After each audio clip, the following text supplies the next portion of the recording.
Good morning, everybody. This is a live stream. The market has not opened yet. Just going to take a look. The pre-market action for Torchlight / metamaterial, which it is now known as MMAT. We've got four. I don't normally do this, but I'm just going to take a quick look. Probably only stream for at the most 30 minutes, I think.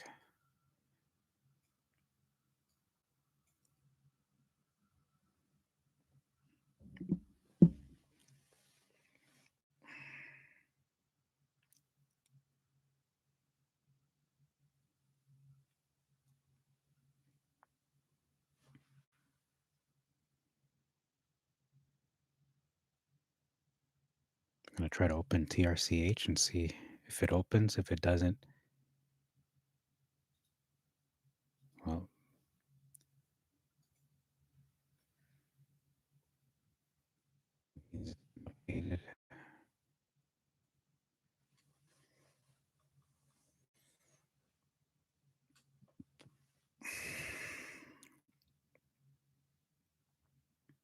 okay, yeah, we can see. I don't see anything in terms of pre-market, so it looks like it's been switched over. Got 3 minutes to go.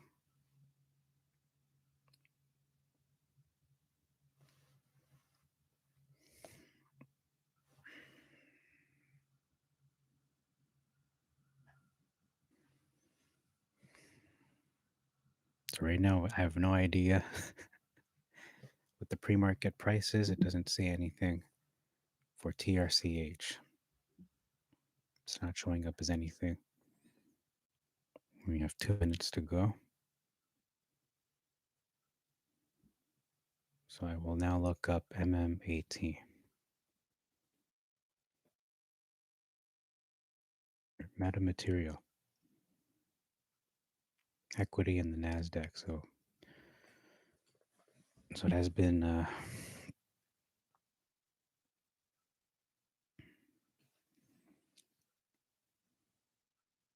pre-market 967, 974. So we can see it's fluctuating. So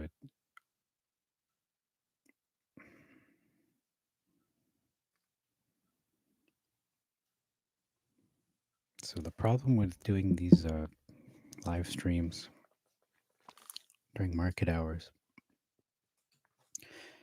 again, because can get emotional, it's better to just not do them at all. But just curious to see. I might regret this, but curious to see where this is going to go. Whether it goes down, meaning that the shorts are not really covering yet, or if it's going up, meaning that, yeah, they are in a panic to cover. 1 more minute to go. It's 977, 979. So I saw it at 960, so it's showing that it is going up pre-market, which indicates a little bit of movement in terms of short sellers trying to cover somewhat. If it hits 10, then you know that this is probably going up. Okay, it's 982. It's like an auctioneer. Do I get a 983?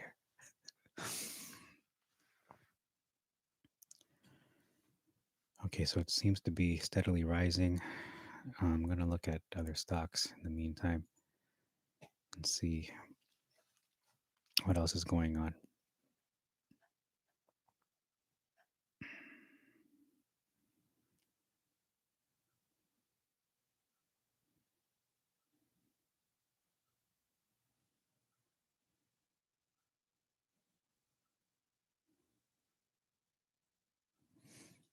Some other stocks I'm tracking. Some other stocks I'm tracking as well are Canon, CN, and SOS, Sensonics as well, and then GME and AMC always.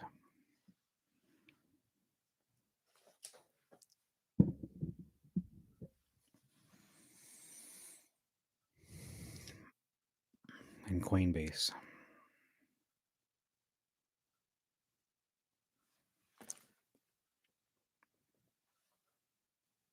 So MMAT is now,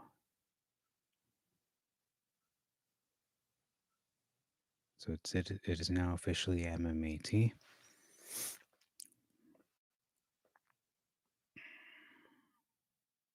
I see 968, so it is fluctuating now. The first hour usually is volatile. Tends to go to its lowest in the first 30 minutes to an hour. See 957 now, so it's no surprise really. What can you say? I think the lowest it will go is probably $8 if it gets to that level. And then the highest, I mean, there is no really highest level to say. It could go to 11. I mean, we'll see. But right now we have to take into account that because if it's the reverse stock split, at the very least, you'll see it to go to 10 because it was at around $5 last week.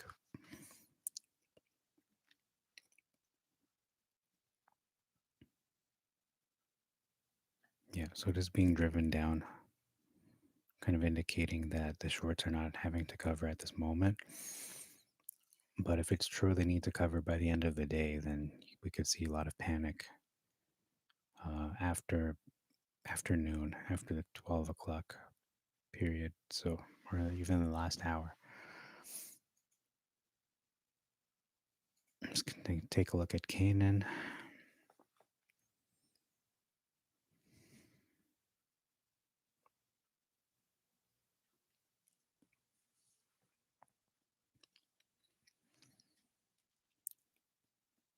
Yeah, Canaan tends to go up with Bitcoin in the crypto markets.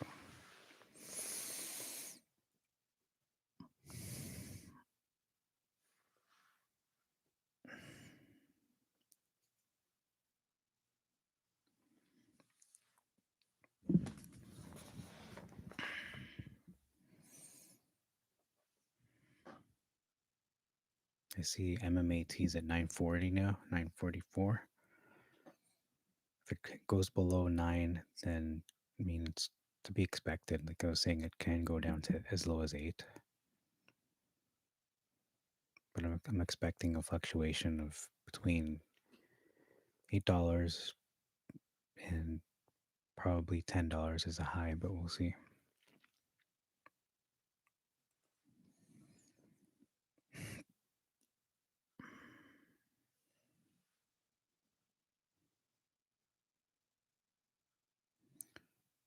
I'm looking for significant movers this morning.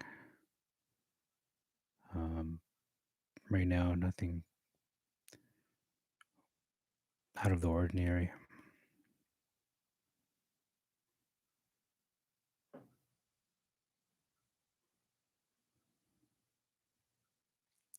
In the meantime, I will update my portfolio to have MMAT instead of Torchlight.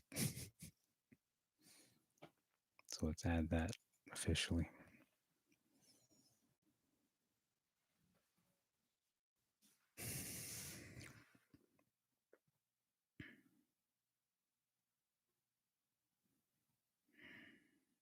Okay, it's taking a while. I'm just going to add it on the actual page, MMAT. Tried to just type in the ticker symbol. It's not. So here we can see it's about 916 now. And it's jumping up. I guess the lowest was 902. 902 was today's low so far. As I was saying, it could go below as low as $8. That's what I'm thinking. The lowest. So I'm going to add this to my watch list.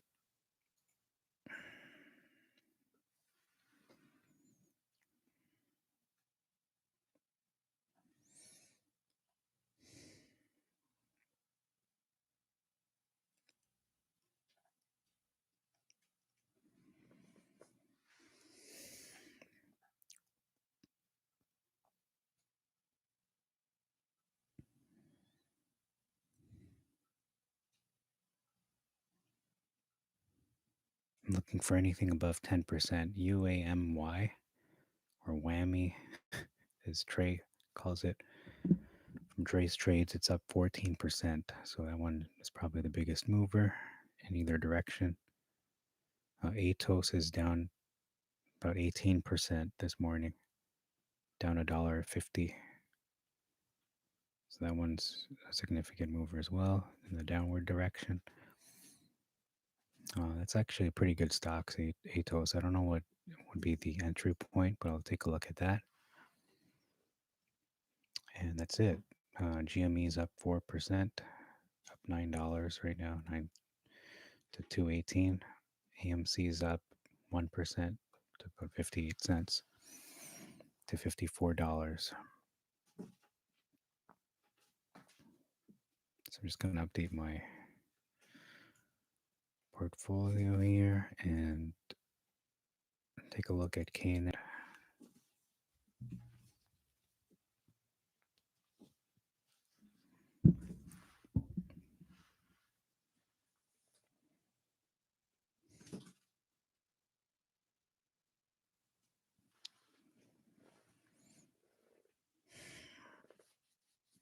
Okay, so I'm going to close Canaan for the time being because it is a long-term play.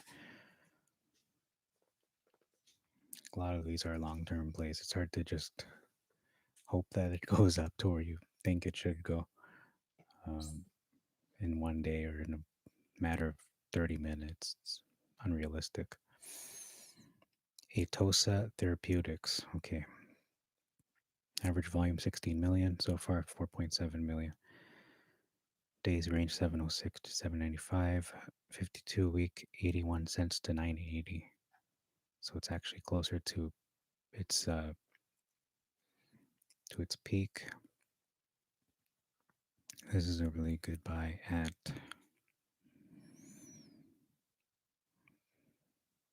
$1.50.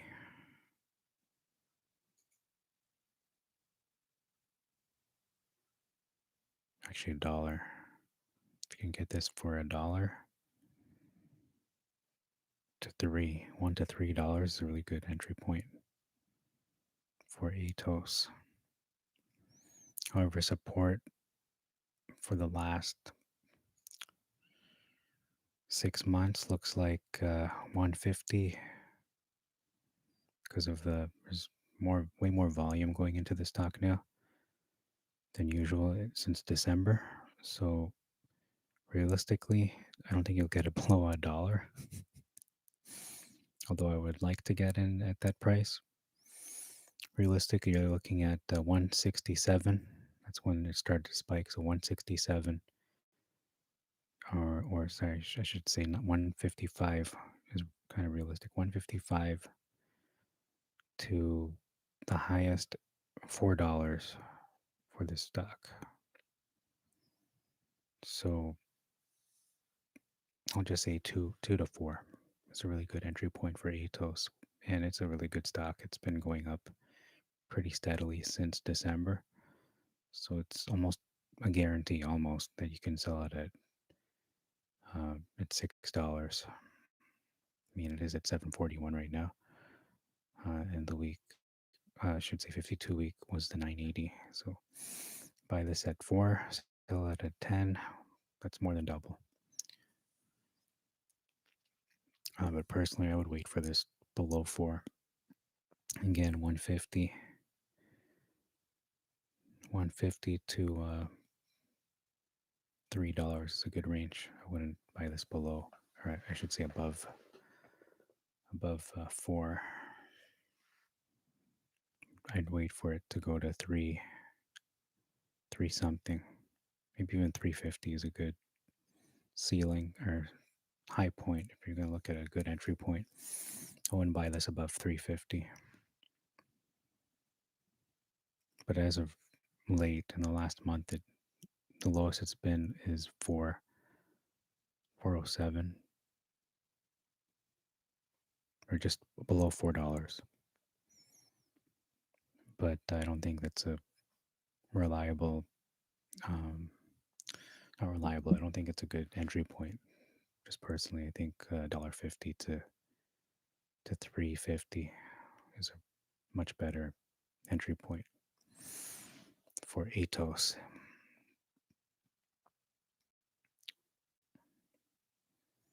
And they're a biotech company, so that's one of those companies you're kind of wary to invest in, but it is one of the few that is actually up.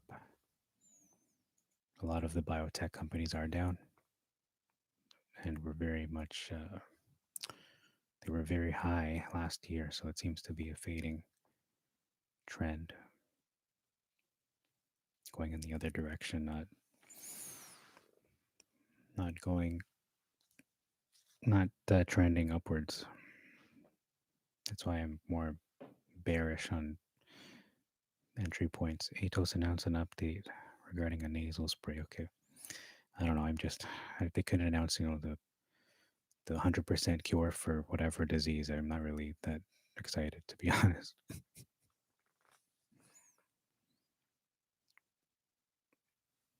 I mean, it is down 15%. Um, it closed at 862 last week. Now went down all the way to 706. So, as I was saying, it's better to get this at the highest 350, not even four. I just wait for 350, set a price alert for that, and then consider buying it at that price, 150 to 350. Actually, even $3 is a better entry point than 350, even 150. But you know what? We'll see. We'll see what happens. I'm going to look at the last 5 years just to see where this has been. There might have been some reverse splits along the way, so it's hard to say. Um, but since March 2020, when everything changed, um, I see it was below $1, and then went up. How high did it go after March 20? Because March 2020, I should say. Yeah, when March 20 happened, just around mid March, it's when all the stocks took a dive, and then this one went as high as 384, just under $4. So it didn't really peak until recently, until February is when it hit a peak. So that's why I say, yeah, you don't want to buy it above $4 because this could go. Biotech is very volatile. I would just wait for it to go below 150 to 3. I would actually don't even think 350 is a good price at this point in time. Looking at the bigger picture, I know recently, people are looking at the last month and saying, "Wow, it's gonna go to the moon." But you know what? I'm just gonna look at the last everything before June. So I'm just blocking it out, and I'm going, yeah, you don't want to buy that anywhere above 3. I would be more cautious with this. Again, $1,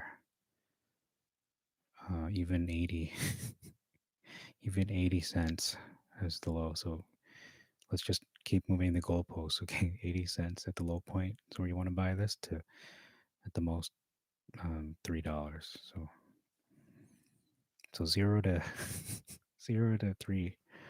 It's a good entry point for Atos. Okay, so I'm gonna stop talking about that. I think it could go as low as $8, like $8 flat, and I think it is getting there right now. It's at 8 something,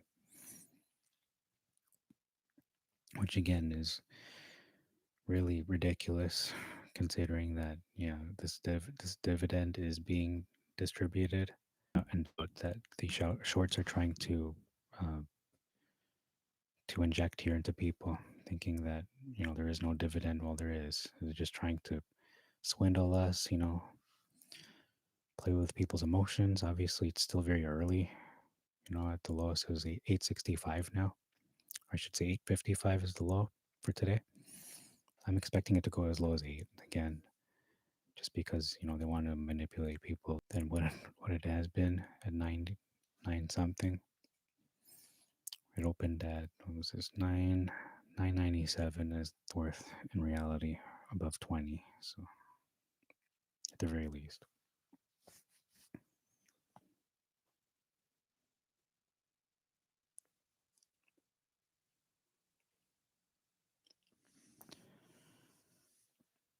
So I think I'm going to end the stream here, because, again, the first 30 minutes to an hour is just really super volatile.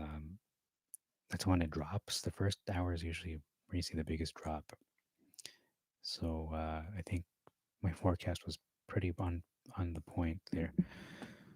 It's pretty on point in regards to it dropping. So it did drop, showing that the shorts are they're short sellers. The shorts are short sellers. They they manipulate the market, but they can only do so to a point where they will have to start covering, and we're going to see it fluctuate throughout the day. I fully expect it to go above $9 again, probably even 10, because the reality will set in that if they don't cover, they're going to pay us our dividend. So, and they don't want to have to do that. So they're just playing a game of chicken right now. Essentially, is what's happening. So I'm going to add this lot that I bought. I can't remember when I bought this again. It was last week sometime. So I'll just say, just for the sake of argument, today, June 28, which I didn't really buy it then, but I'll just look at, just put the actual date when I bought it, which was June 23rd. Actually, no, it's not true. I bought some in February as well. February 23rd, I bought it at $2.08. So that would be $4. It's just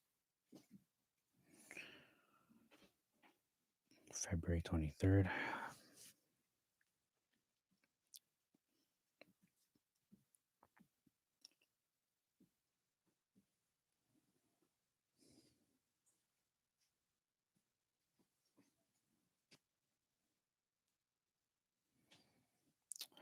Bitcoin is up 3%. It's up $1,000 to 34,000 Bitcoin per, or I should say 34,000 American per Bitcoin,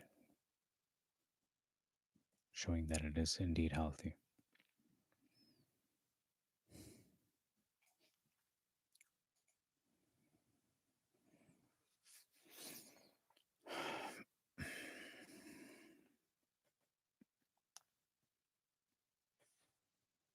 So it has not even been 30 minutes yet. So again, the first hour is so volatile. Once you weather the storm of the first hour, it tends to go up. Almost everything tends to go up. The first hour is pretty much, fear, uncertainty, and doubt. Just if there is no sell off, they're trying to make it appear like there's a sell off for most stocks, especially ones that are like MMAT, and they have a lot of attention, a lot of eyes on it. All right, I'm not able to add my lot. I don't know what's going on. Just gonna look one more time at all the stocks to see which ones are moving a lot.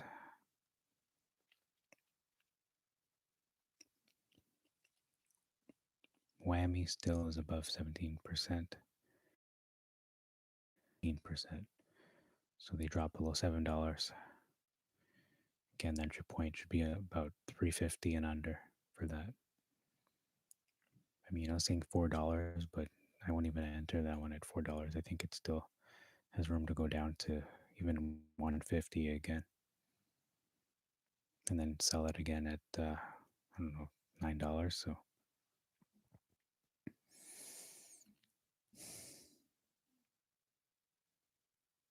yeah, you kind of do have to be ruthless with the price. You can't be just jumping to, biting at whatever price that is somewhat reasonable. You got to be a little unreasonable. When the market is also ruthless too, or I should say, the short sellers where they will manipulate a stock to levels, such crazy levels, that doesn't make any sense why the stock should drop, whichever stock you're talking about.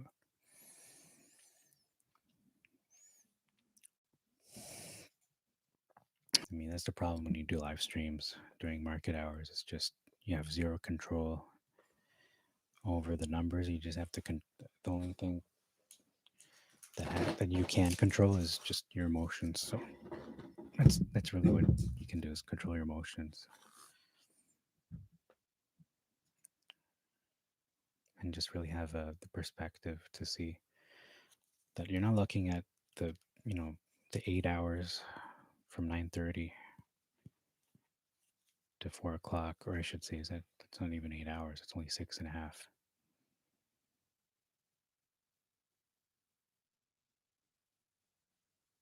Yeah, you're not really looking at just the 6.5 hours, and even pre-market, after hours, and all that. We're not really looking at that. We're seeing the overall picture. That's why I do prefer to do videos or live streams or whatever it is after all the manipulation has pretty much been done, and you're just looking at the overall picture. You're looking at where did it end up. It's like you're watching a tree or something you planted in the ground, and you're not stopping it before it can bloom. You're just letting nature take place, so to speak. You're just letting it grow organically. So you're not interrupting its um, you're not interrupting its can't even find the word for it right now. But you're not interrupting where it should go, its trajectory. You're just letting it, leaving it to a bit of faith in there, leaving it to God, I guess, and the forces in the market. So it's 2 for 1. So now I half amount of shares that I had, and but at 208, so that's 416.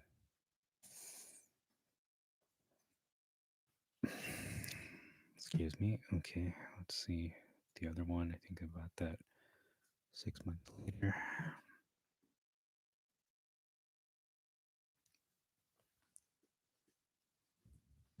Exact day too. I'll number. And I bought this many shares, so now it is half the amount. Um,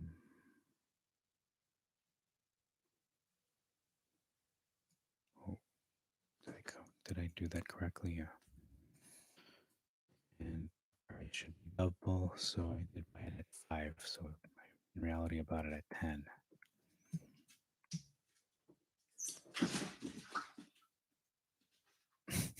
So now I'm going to just let that reload. Takes a while for it to wake up.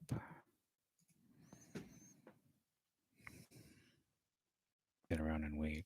Just, but we can. Yeah, it's been driven to $8.50, 8.40. That, but I don't see it going below that. But I could be wrong. 8.28's been the low so far,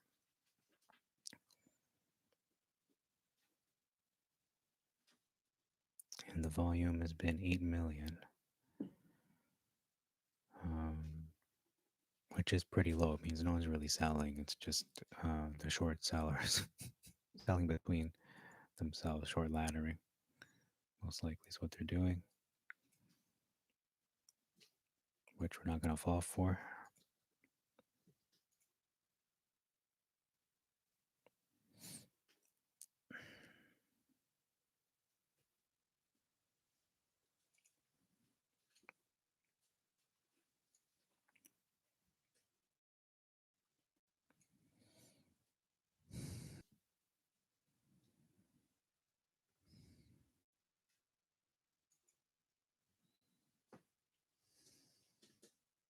Just check, see what the stream is doing. Hey, what's up? Check your chat. Okay, do I have a Twitter? Yeah, I have a Twitter. Um, what is my Twitter? I have that in my other videos on the sidebar on the left. There's whatever's listed there. I think it's a Facebook. I'm not even sure right now, though. Maybe it's only the two. Let me just check and see. It's on my little. So it is real at real ape investor, APE investor. Yeah. Because I couldn't get Apex, so I realized, you know what, ape investor, because they call us apes, don't they? So real ape investor is my Twitter. Don't really tweet though. I just sometimes I do, but I don't really use it too often. But it's there just in case, you know.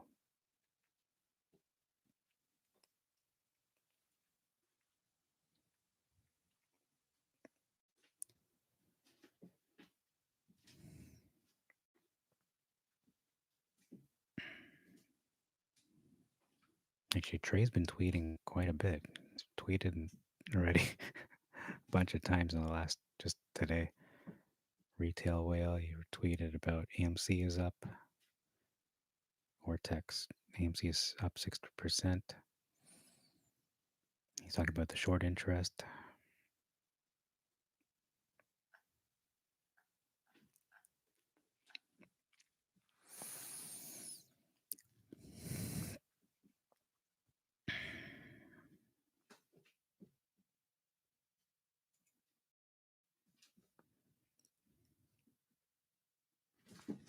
Just going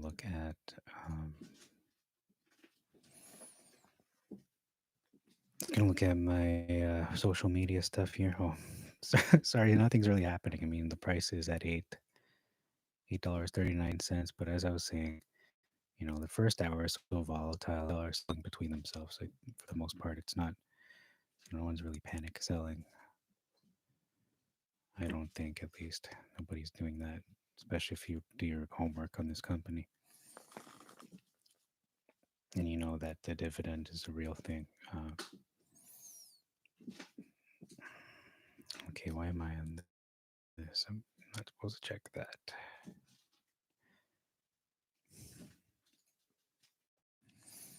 I was going to go and check my stockbroker and just to see whether the dividend was uh, whether it showed up.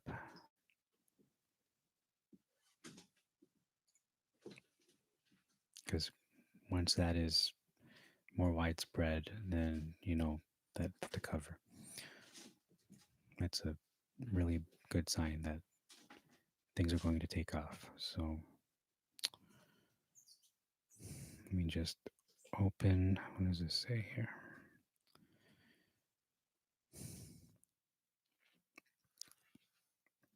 Yeah, it looks like I just have a Twitter and Instagram as far as social media.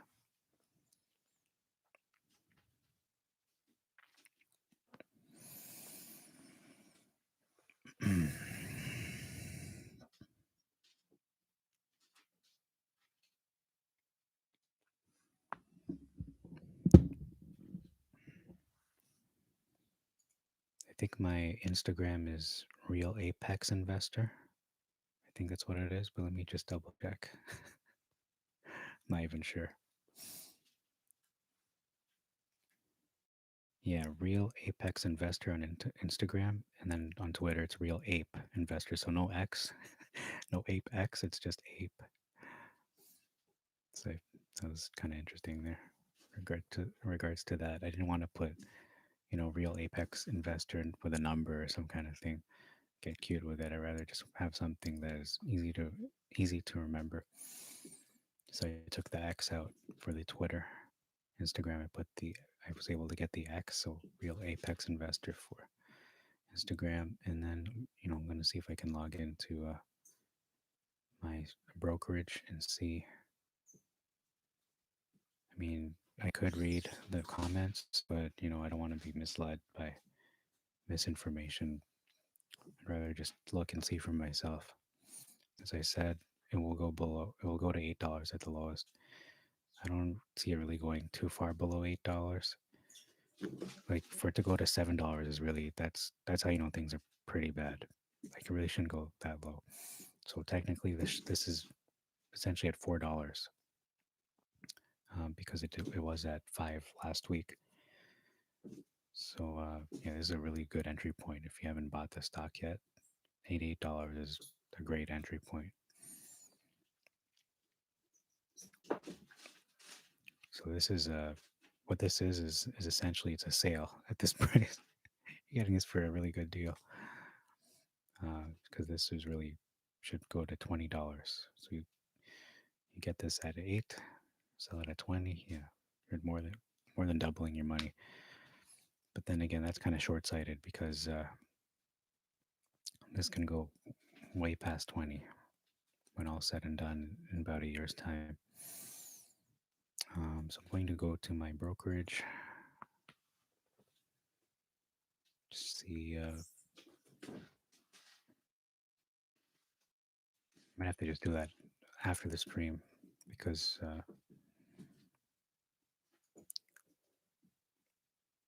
have to like go to a place where no one can hear. So and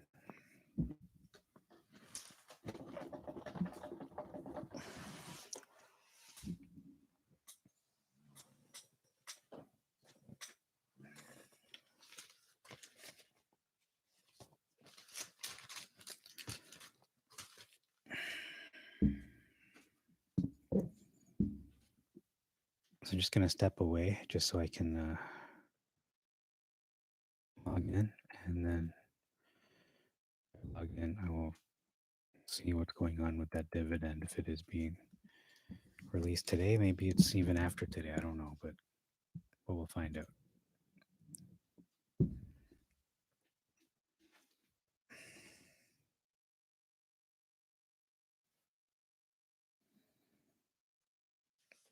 So I'm just going to step away for about a minute just to get there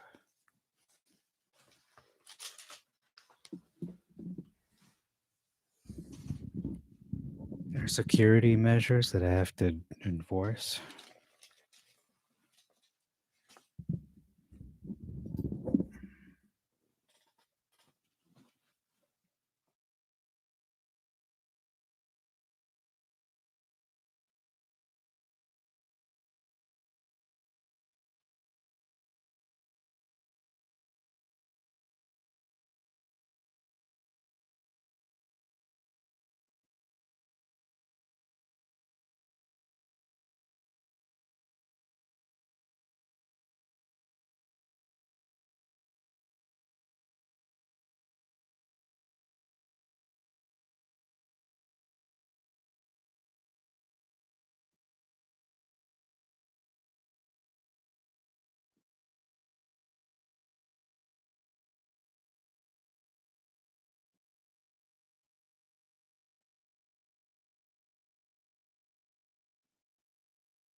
Some technical difficulties. I'm trying to log in, but it's giving me some strange,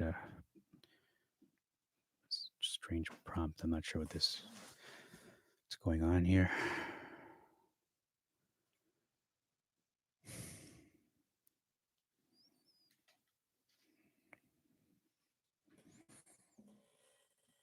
Oh, didn't log in.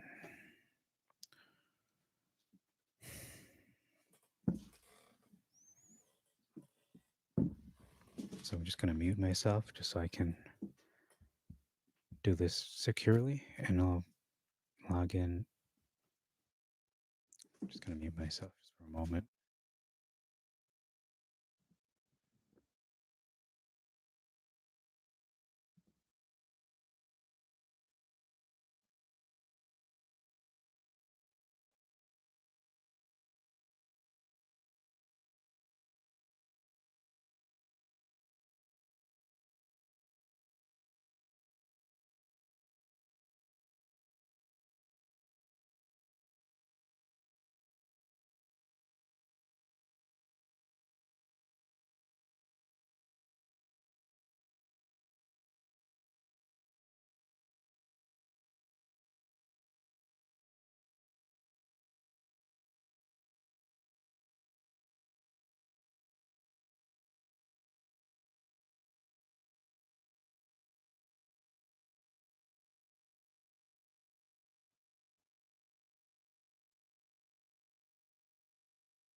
Okay, so what I'm trying to do is log in to see if the dividend has been released. I'm not able to log in at the moment, so I'll just do that later and then update you later in the day, probably at the last hour of trading, last half hour of trading, even, just to see. It's so busy that I can't even log in, so maybe that's a good sign. I don't know. Clearly was driven down again. The first hour of trading is so volatile, so it's only been the first half hour. Went all the way down to 798 from 997. So it was shorted by like $2. Uh, Essentially, they shorted it all the way down like $2, and so it's down 17, 18%, closer to 20.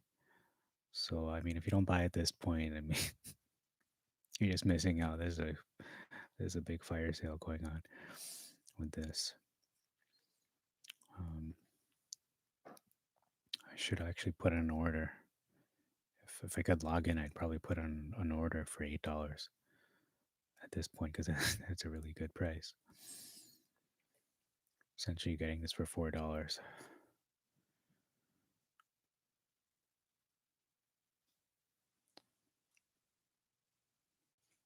Just gonna take one more look at the rest of the stocks, and then I think I'll close the stream. Check the comments because at this point, it's just it's like watching paint dry.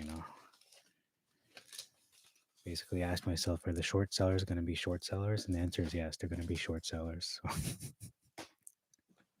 Because there's no urgency for them to cover in the first hour of trading. It's kind of stupid to do that. Like if I was a short seller, I wouldn't cover in the first hour.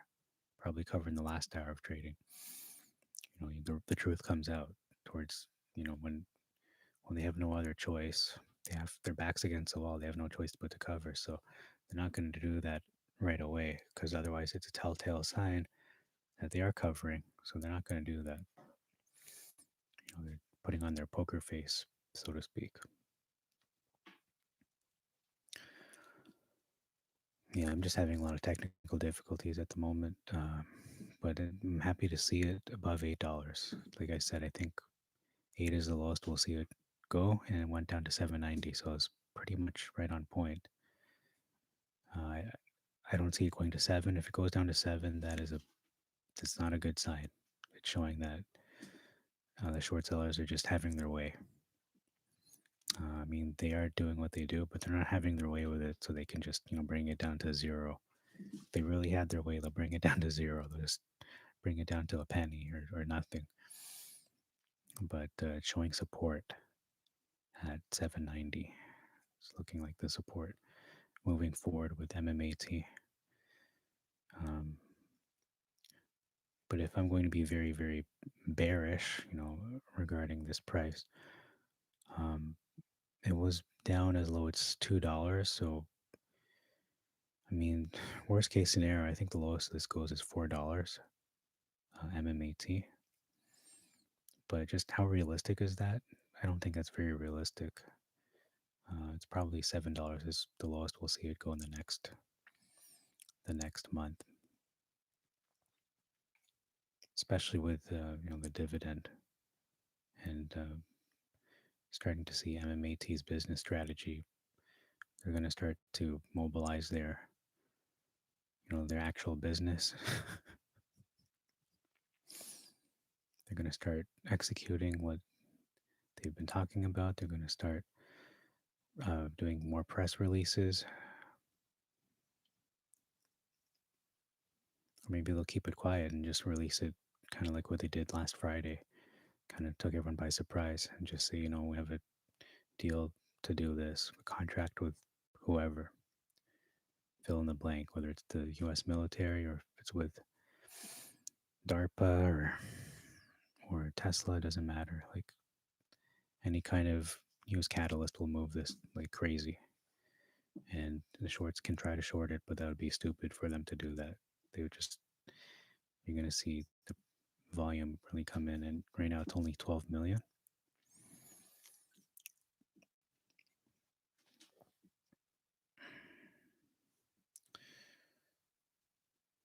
So it's going down again. I see it at 808. I'm going to stop the stream and just probably do another one at the last half hour of trading, so around 4 p.m. Eastern Time. And then just talk about what happened. It's because I prefer to do streams and videos after hours. Or it's so emotionally volatile, and the biggest thing is just to control your emotions about uh, the movement in either direction. But I have to admit, if it went to 20, it's going to be hard to just contain that. You're going to be pumping your fist and hooing and hawing. But when a stock goes down, I mean, just you have to remain composed and look at the big picture. You're not looking at just the 1 day or 1 hour movement. All right, I'm going to check the stream. Okay, 4 viewers, 3 viewers. So you know what? I don't see any further comments. So thank you very much. I'll check in again at the end of the trading session.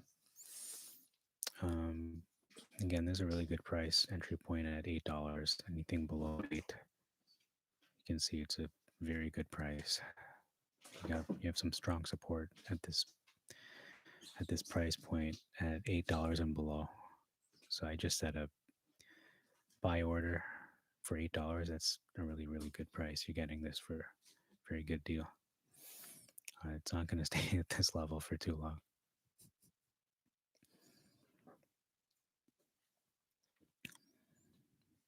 So today's low is officially 790. But I think you're safer just putting in a buy order for $8 since it is $7.99. It may not get met at $8, but because if you put a market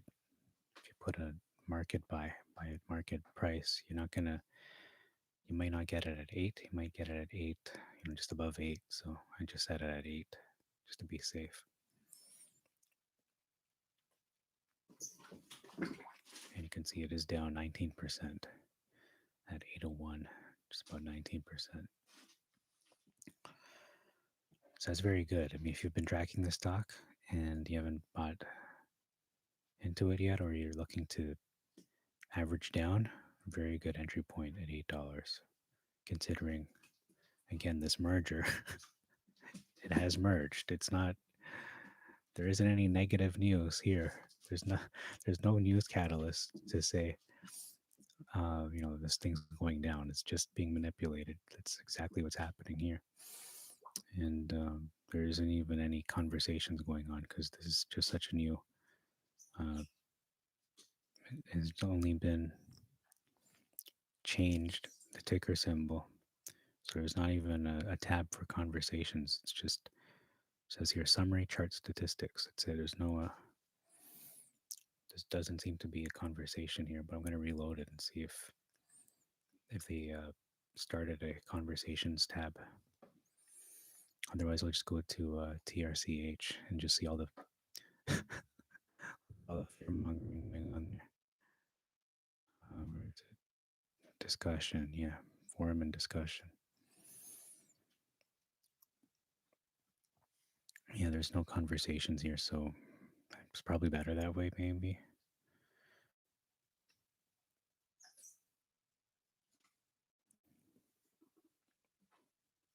Just gonna see if there's the community. Oh, the community is active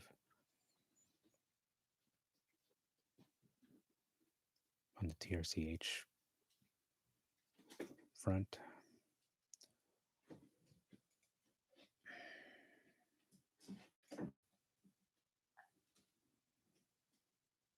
Yeah, so $8 is looking like the support moving forward. 7 tab, since there is nothing to talk about in regards to that community to load, and just see what's going on, what fear is being spread.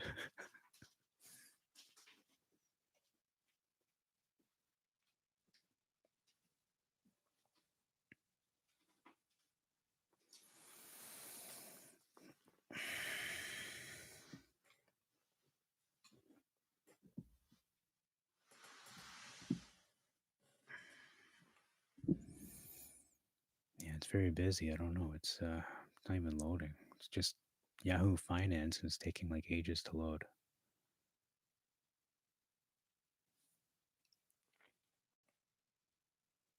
Maybe it's just my computer that's slow, but it's taking so long to load this.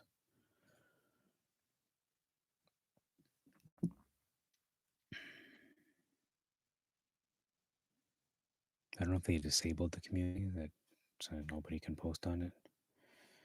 So I'm gonna just go to MMAT on StockTwits. Maybe it'll. There it is. MMAT. So there was a conversation going on there last night.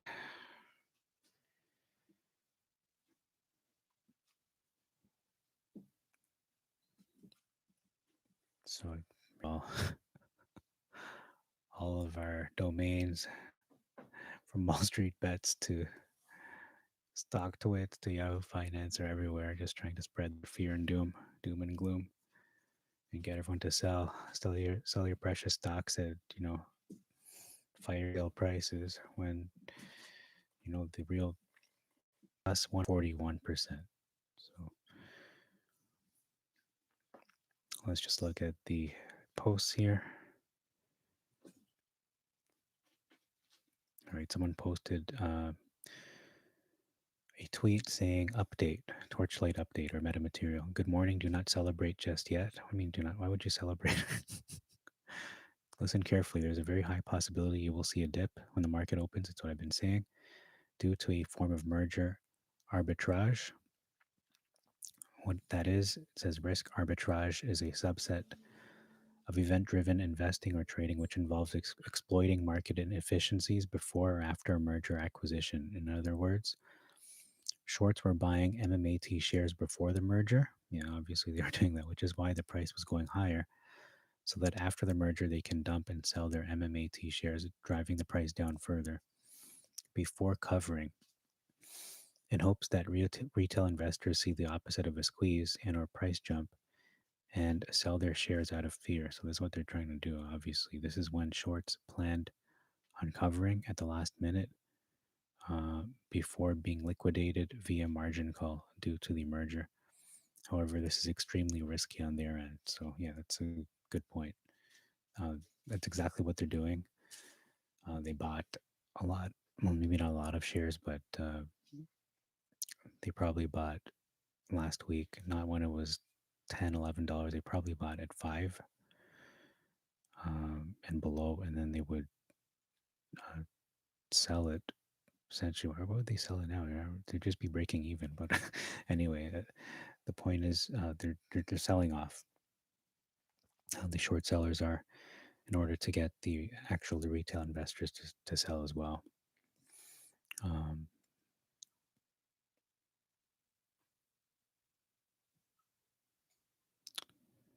okay, so it's all the sell pressure.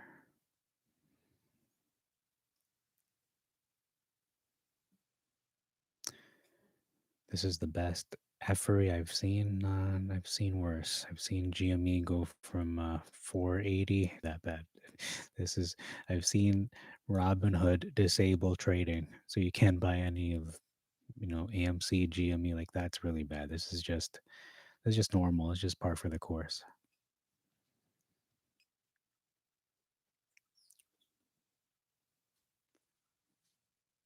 So today is just Meta Management will hold a webcast on Tuesday, July 6th to discuss recent events and future growth initiatives. So that's a really good update. So thanks for posting that. MVP chair. It's the guy who posted that.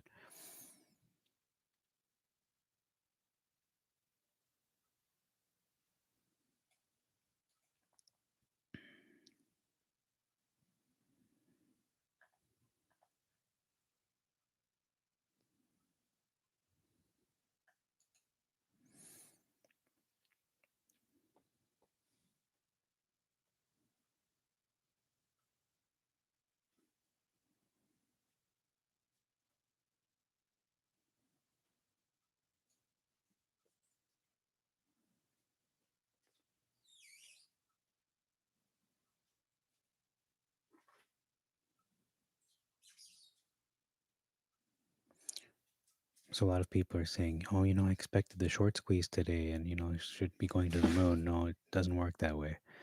Again, uh, we will know when the short sellers have the last opportunity to cover, which I think is looking at like end of the day, end of today. But if not, then maybe it is Wednesday. But we're going to see a dramatic difference. I think by this time, uh, Friday, if not next Monday. I mean, next Monday definitely will not be at $8. Uh, it's going to be higher than $8 next week because you're giving it time for all these things to be done, to be completed regarding the short sellers having to cover, regarding the dividend, regarding metamaterials just getting things in place in terms of what their strategy is and selling the assets of Torchlight.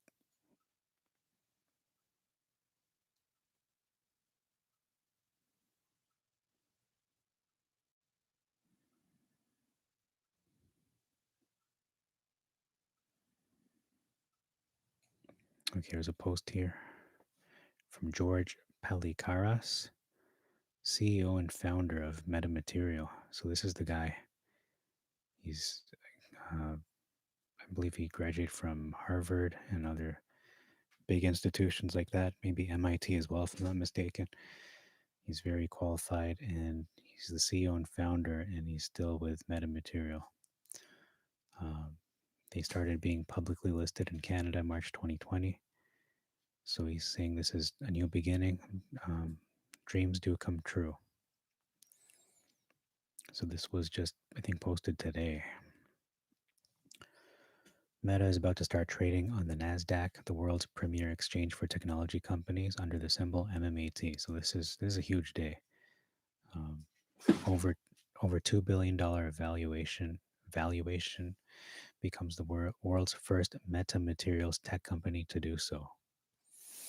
That is okay. That's huge. That's actually revolutionary. It's like Tesla. It's like Elon Musk saying, Tesla is now being publicly traded. We're the first EV company to be traded on the Nasdaq. Essentially, that's the equivalent of that. terms of metamaterials. After 10 years of scientific discovery and application development together with our incredible team, Meta, and my fellow Greek co founders, Themos Kalos and Panagiotis Kosmas, we could not be more excited of what the future holds. As a result of the transaction and our recent at the money offerings, Meta now has over $160 million in cash and a virtually debt free balance sheet. Oh my goodness, guys. Did you get that? All right. Torchlight was in debt, I think, at when they were closing out and being acquired or swallowed up by Metamaterials. He just said, the CEO, the founder of Metamaterials, just said, we are virtually debt free on their balance sheet, and they haven't even really started in my opinion, they haven't started to sell off to sell the assets, liquidate the assets from Torchlight that they said they would do. So once they do that, I mean, they won't even like forget debt free. They're going to be in the money. They're going to be in a surplus, right? We are very excited to showcase how metamaterials go beyond conventional materials and chemistry. Wow, like I said, this sounds like sci-fi, like a sci-fi movie, like something from a Marvel Studios. Like Tony Stark is doing this kind of thing. This is beyond my scope of knowledge. To offer new and highly sustainable solutions with semiconductor precision at kilometer scale or kilometer scale. I think it's kilometer. Thank you to all our partners, customers, and investors for their continued trust and support. Press release. So there's a press release there as well. And he's at a podium and it says NASDAQ on the podium. Wow. Okay. I guess they opened the market today. Maybe you did. I don't know. Or was that last year, in March 2020? Um, but no, they didn't. They weren't trading on the Nasdaq until pretty much now. So I don't know if that's from today. This picture, it's hard for me to say. But thanks for adding that. That's Soup86 who posted that on StockTwits.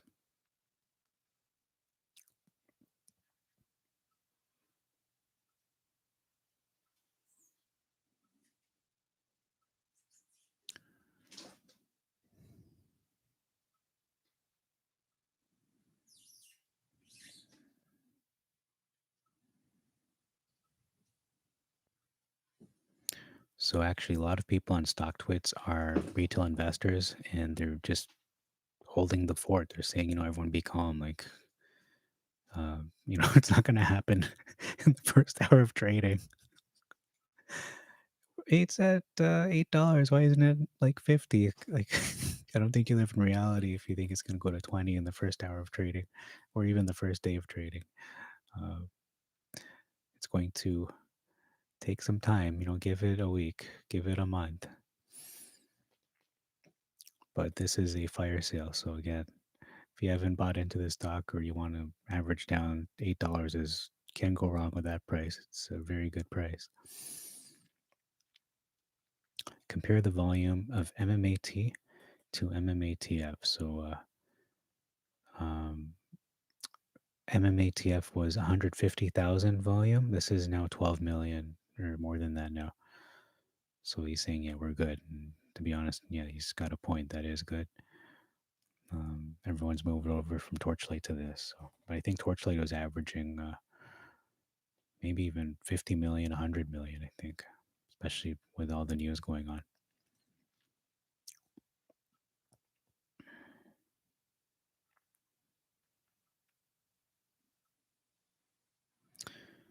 Okay, that looks like all the significant posts on StockTwits. So actually, StockTwits can be somewhat of a good source or better than you would think,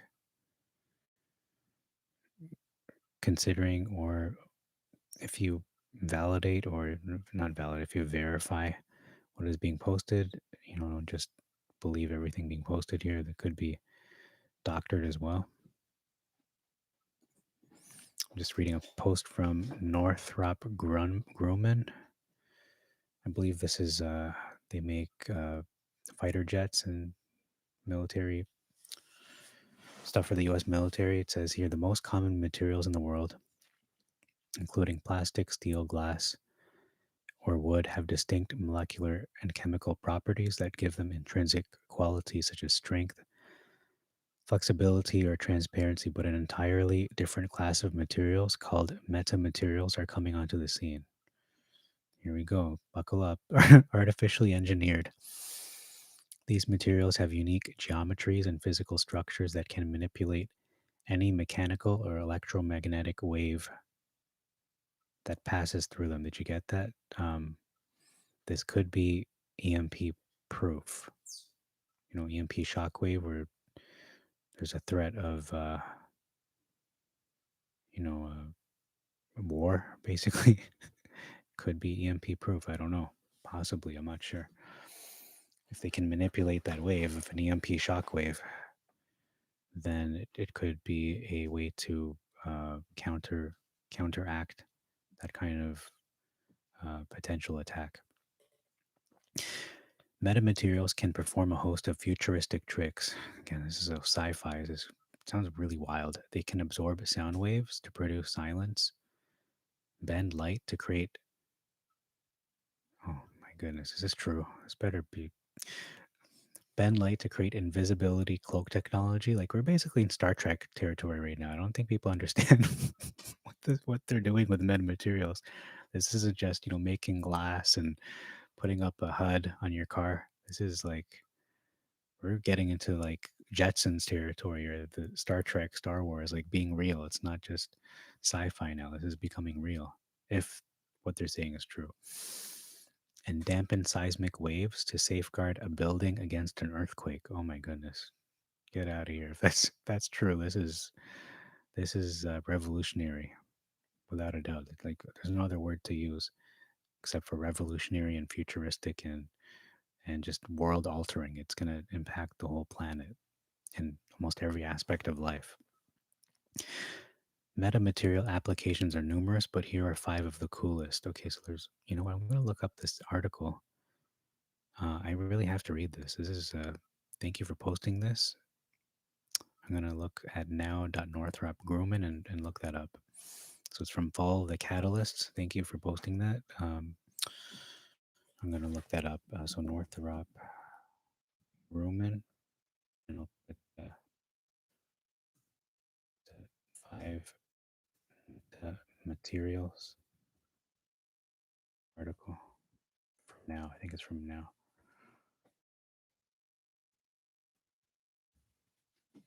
Now.northropgrumman.com. Okay. So I'll put now Northrop Grumman. And Northrop, if you know anything about Northrop Grumman, you know that they make all these fighter planes. They make a lot of the American military uh, vehicles and aircraft and all that, and other other parts of their military. But I know definitely it's the has to do with DARPA. They definitely are connected with DARPA. Like this is big stuff. This isn't something like this isn't small beans or anything by any stretch. All right, so they have multiple articles on metamaterials, and so there's just so much here. Engineered metamaterials could lead to invisibility cloak. Like this is, I mean, we know about 3D printing, and that has only enabled metamaterials to just be more, less of a concept or less of a theoretical thing and more of a concrete, real life application. And I don't know how they relate, but I feel like that has to be related in some way, especially with 3D printing and that technology there. All right, so I'm going to look at these three articles. I wasn't planning to do this, but you know what? I just want to see this just for my own research. Because again, this is being manipulated all the way down to 790. And if these short sellers are reading these articles regarding metamaterials and its potential applications on the world stage, they are really they're really to get burned. Like at $8, you can't go wrong. If everything being posted by Northrop Grumman of all companies is true. I'm gonna bookmark this. I may not have time to read all of this on in one sitting. Um, so I'm gonna just read some of the applications. This is from Todd Wasserman from Northrop Grumman or Grumman. I don't know how to pronounce that. They have to do with space, scientific discoveries, STEM. So basically, acoustics is one way. Acoustic metamaterials. Okay, so they are bending sound into the shape of an A. What in the world? How is that even possible? I don't even. This sounds like something from a movie, like from a Star Trek, Star Wars, or what's that guy? Denis Villeneuve, like something from one of his movies. Just very doesn't even sound real. It sounds like something that is fantasy, science fiction fantasy. Okay, so that's all. It's a short article here. Humans have been manipulating light and sound waves for years. A pair of lenses made of glass control the propagation of light waves.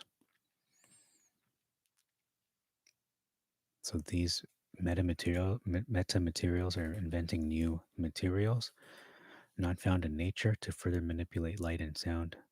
With a metamaterial, you could conceivably make a lens that's completely flat and achieves the same effect because it controls the wave propagation. So yeah, it could conceivably create an invisibility cloak. Since these are still pretty new, scientists and engineers are still looking for applications. So it's still in the it's still in its infancy, essentially. That's why I think it does take at least a year. It might take 10 years to really for this to take off. But once it takes off, like just watch out. Like it's gonna be one of the biggest things on the planet, probably. Um,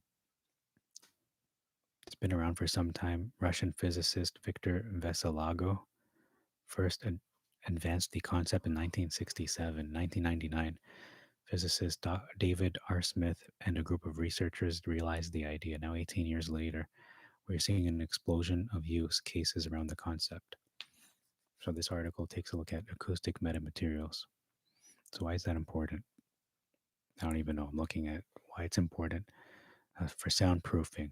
Okay, so they can use it to soundproof buildings. What else can they do with that? A higher level of soundproofing. Okay.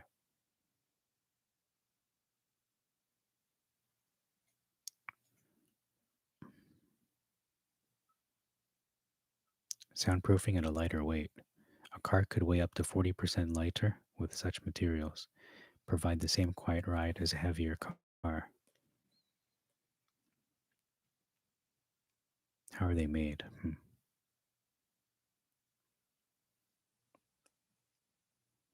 They can be created using 3D printers. There you go. Like I was saying, there's got to be a connection. There it is.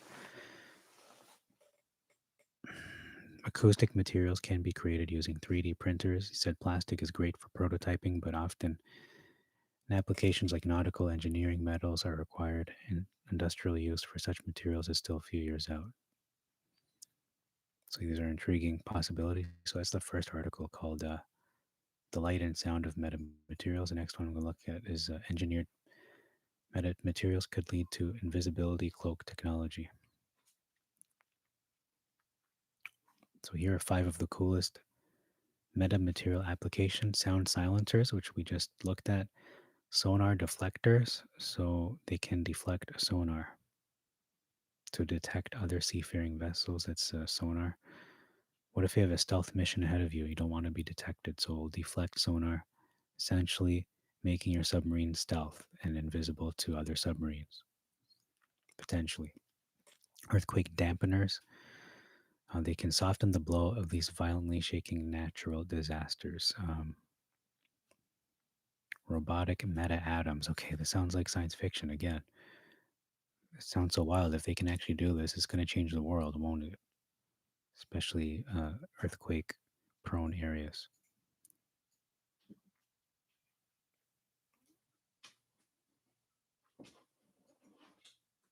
It could redirect the energy of a seismic wave away from a building and then in a safer direction. You know what? I hate to dampen it. I hate to ruin this, but I feel like it sounds kind of unrealistic. The earthquake dampeners, like, really? You think you can stop an earthquake? I don't think so. Maybe dampen it, but not stop an earthquake. And like turn the seismic energy away from a building. I mean, if it's a strong enough earthquake, it's going to destroy whatever's in its way, in my opinion. But in terms of sound silencers, yeah, I see that being that can be done. Sonar deflectors, yeah, it sounds feasible. Now the fourth one is heat shields. What is a heat shield? Spacecraft electronics become vulnerable to infrared heat and radiation once it's outside the Earth's protective atmosphere.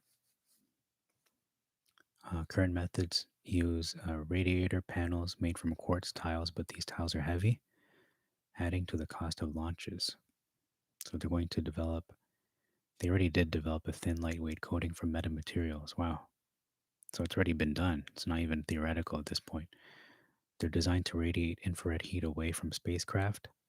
It's called metamaterial optical solar reflector, or Meta OSR. Again, sounds like from a movie, but this is in fact real. They actually did this in the University of Southampton. This material is made from metal oxide, which is commonly used for transparent electrical contacts. The team created a pattern in the surface of the material to bend each electromagnetic wave in the infrared spectrum away from it and also reflect sunlight. Oh my goodness, this is already, it's not even theoretical, it's been proven to work. So this is heat shields, yeah. So I can see that definitely being an application. So not only is this going to be used by the military, but also NASA as well with their space shuttles and space stations. And here's the last one. It says invisibility cloaks. I'm going to read the whole thing. Here we go. Scientists are closer than ever to creating an invisibility cloak that competes with Harry Potter's. You know, why Harry Potter? Just say Romulans. With the Romulans in Star Trek. In research published last year in the journal Optica, researches when a research led by engineer Jose Azania reported that they had developed invisibility cloak technology in the form of a spectral cloaking device that could make objects invisible in daylight. Whoa. The device, called an optical filter, manipulates the various frequencies of visible light, such as the red, blue, and green wavelengths of light seen in a rainbow. Okay, wow. That is. So, yeah, I studied physics, and this sounds like it's defying the laws of physics. This is amazing. The closest that we have to cloaking technology today is something where you project an image that is behind you in front. So the viewer is looking at what's actually behind you, but projecting it in a way that it looks like you're transparent. So that's the closest we have to that. But this is, in fact, actual cloaking. The filter works by shifting one frequency of light to another as the light passes through the object, reports tech times. Once the light wave has passed, it returns to its normal state or original state. For instance, the filter would shift the red wavelength of light passing over a red apple to another frequency, rendering the apple invisible. Okay. Such a filter could be used to cloak military operations, but it could also be used in the telecommunications industries to improve radio signals. So I think that's why they're saying they have an invisible 5G antenna. I'm going, what? Okay. Each year, scientists improve upon the technology of metamaterials, remarkably engineered coatings, devices, and components. These structures, which are typically microscopic or smaller, allow scientists to control mechanical and electromagnetic waves in novel or new and surprising ways, from saving lives to shielding covert operations from enemy eyes. These materials push the limits of light and sound and will take humans into a future we haven't yet imagined. And again, this isn't from some crazy guy's blog. I'm not saying this isn't from some dude just making things up. This is from Northrop Grumman from the website now.northropgrumman.com. This is, I mean, if you really understand the source here, this is from basically the military. It's from like DARPA. If there's anything closer to this, is it. Um, I mean, if they have an about us, that would help to really nail it. Um, yeah, I feel like this is like their newsletter, Northrop Grumman.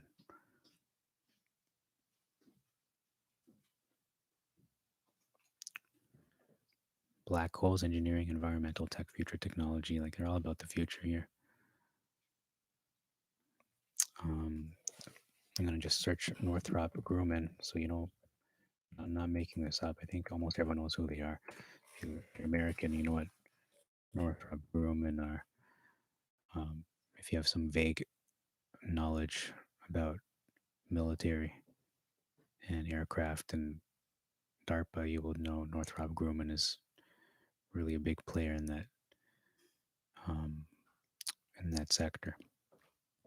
So Northrop Grumman Corporation is an American I think it's aerospace, but let me just see, we'll let it load.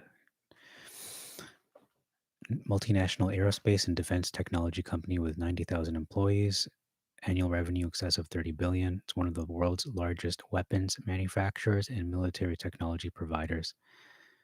96 on the Fortune 500 list of America's largest corporations. Basically, Northrop Grumman is Stark Industries. That's what they that's what they are. If you want to know, that's who they are. So this is basically like Stark Industries, if it was real, saying metamaterials. That's where it's at. And I was saying in another video, this sounds like something that Tony Stark would do, or if Reed Richards from Mr. Fantastic would develop. This is future tech. This is like beyond. This is the next revolution in terms of a lot of things, even military, weapons and things like that. Wow, man, this is going to change a lot of things, not just what we read about, but even warfare. It's going to become like modern warfare where you have like stealth technology and stealth submarines and stealth, like actual stealth everything, where you won't even see the jet or whatever vehicle, maybe even a stealth tank. I don't know. That would be something. Can you imagine like a stealth mech, like a big robot, and it's like stealth? I don't know. I mean, I can imagine that. I mean, just look at Pacific Rim, right? So Northrop Grumman developed the B-2 Spirit strategic bomber. I mean, I don't know what else to say about that. I mean, that's pretty much.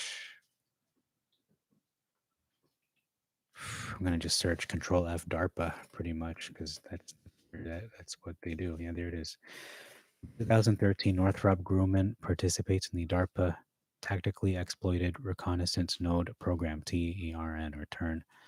They received 2.9 million for phase 1, 19 million for phase 2.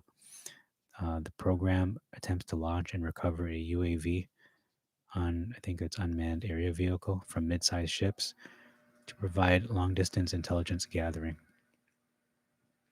So, yeah, I mean, Meta Materials as a company, again, it's very short-sighted to just say, oh, they're gonna make windows and heads-up displays, which are good, especially when it comes to Tesla. But we're talking DARPA, we're talking Northrop Grumman, again, one of the biggest companies in the United States, with a market cap of annual revenue of 30 billion.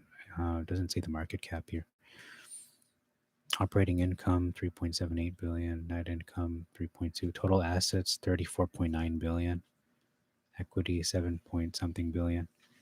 So we can see, yeah, this company is, I mean, it's even being traded as NOC, stock ticker NOC. Let me just look at that really quick. Stock NOC. Yahoo Finance, that's my go-to. I'll read this last article and then look at Northrop Grumman stock and just see how that's doing, because it's going to be metamaterials, how they will impact the future. Okay, it doesn't look like this article is loading. Maybe it's a video. Guess it's a video.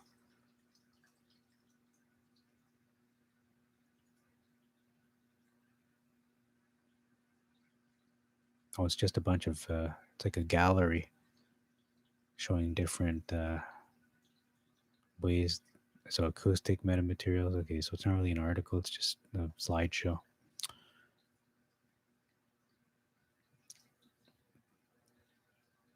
And I have to give credit again to Trace Trades for pointing this out to me, because I had no idea what Torchlight was or that it even existed. Now I do. When he brought it up, I think the stock was trading between $1 to $4. So he said, buy this. I think it was saying like around $3, three something or $4. And I was saying, yeah, I don't know, Trey. Like, your picks are right on the money. His picks are impeccable. Like, they're very good picks. However, I think his entry points are they need to be, a bit lower. So that's why I did buy at $2. And, I don't regret it at all. Obviously, look at the price now.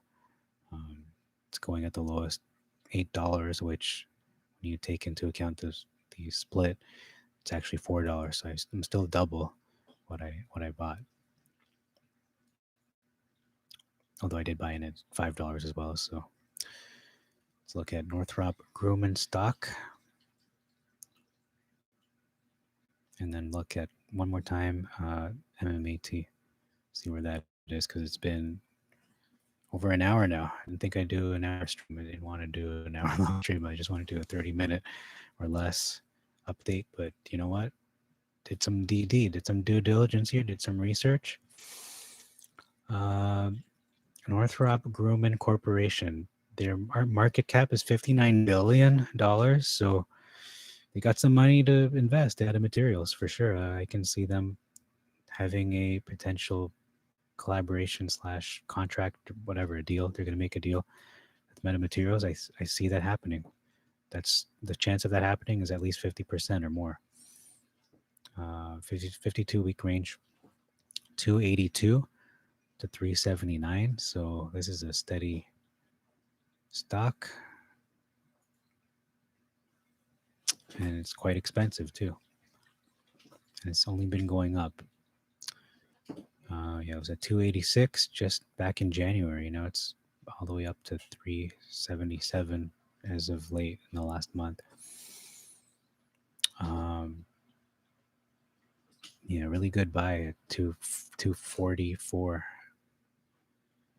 And you know what? It's funny, not funny, but it's interesting how things work out. Because I wasn't planning on looking at this. I'm going to now add this to my watch list, Northrop Grumman, because the reason why I say this is because with all this unpredictability in the world stage in terms of, potential wars, Northrop Grumman will be a good company to invest in should there be World War III. So just saying, I'd probably buy this when it dips and then sell it, at the high point of the war, right after the war, maybe, if there, the impending war is coming up. So 30, it was at $33 in 2008. So that's many years ago. But looking at the last 5 years, it's been as low as $212 to $244 in 2018. So the support is definitely at 250. You know what, 200? Actually, you know what? That's not even a good. Yeah, it is actually at 250. Support for this is 250, and then 250 to 286, and then you could sell it at 370 because it seems to be resistance there. 370. But that's an expensive stock, so you know what? But just in case, in times of uncertainty and times of war, maybe you'd want to buy this. Lockheed Martin also has a stock. I'm kind of surprised all these military. Raytheon, is that a military company too? I'll look at those two as well. I mean, they're not going anywhere. Northrop Grumman, like, as long as there's wars, they're going to be in business. It's basically Stark Industries. All they need is an Elon Musk type of personality, and they're pretty set. So when we look at metamaterials one last time, MAT not showing up on the.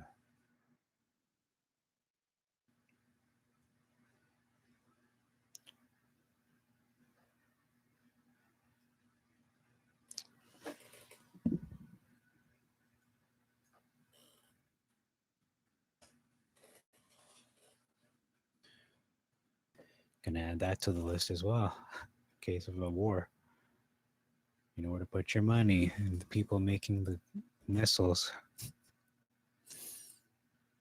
And that's not just for any war like World War. It could just be any big war. It could even be some conflicts going on in the Middle East or wherever they're having conflicts. If there's a war, they're making money. And we can see the range is 319 to 402. Market cap is 105 billion. Like, there's a lot of money in military, weapons technology, and all that. So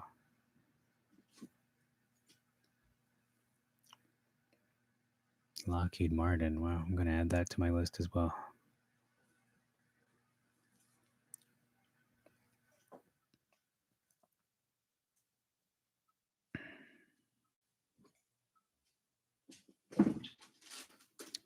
Okay. I'm going to look at the maximum charts, see where the support is for Lockheed Martin, LMT. Looks like support is around 260.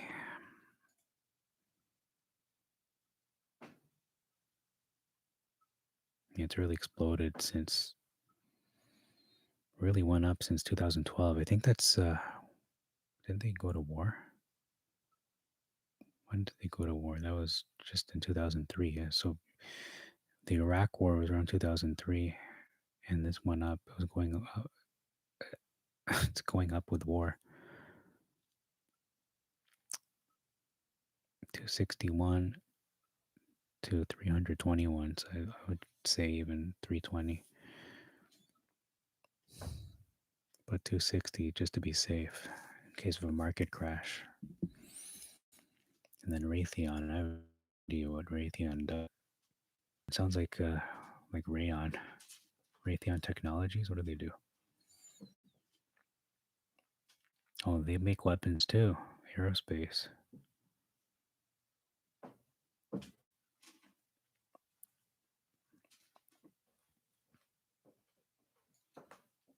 I guess all three of these companies are related to DARPA. 52-week range 51, 92 to 89. So this is much more affordable than the other. I'm going to look up Raytheon Technologies because, again, I'm not very familiar with who they are. I'm going to look at the 5-year, see the support, how it's been looking the last 5-10 years.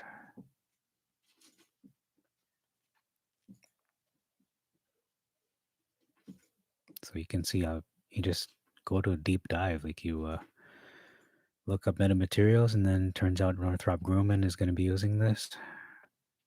One of the biggest companies in America, the Fortune, the 200 biggest companies, and $54 looks like the support. It was down at 54 as of October 2020, and it was down to 27 back in 2009. But realistically, you're looking at $60, 57 to $60 is your true support. In the last 5 years, the lowest it's been has been between 57 to 60. So pretty safe with that number and with the stock too. And it'll go right back up to good stock, actually, Raytheon. And it has nothing about a meme about it. It's just war. Raytheon Technology. So I'm going to look them up and then look at MMAT and then close the stream because this has been a long stream, but did so. Raytheon later. So Raytheon is, and I think it is that commercial something.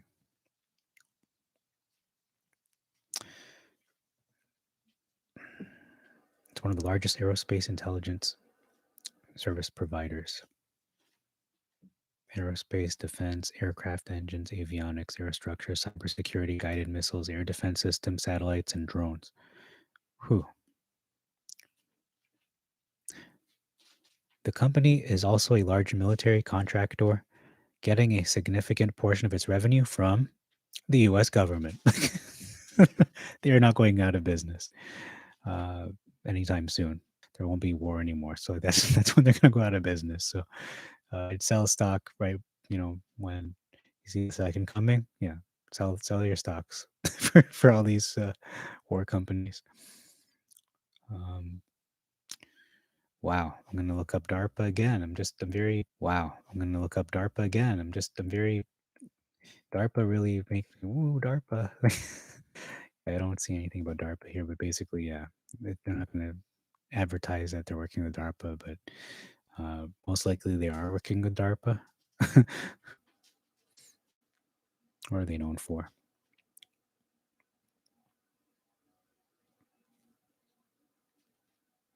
Missiles and defense. Yeah, you know what? They might be working with Israel on their Iron Dome, probably. I'm not sure. Maybe.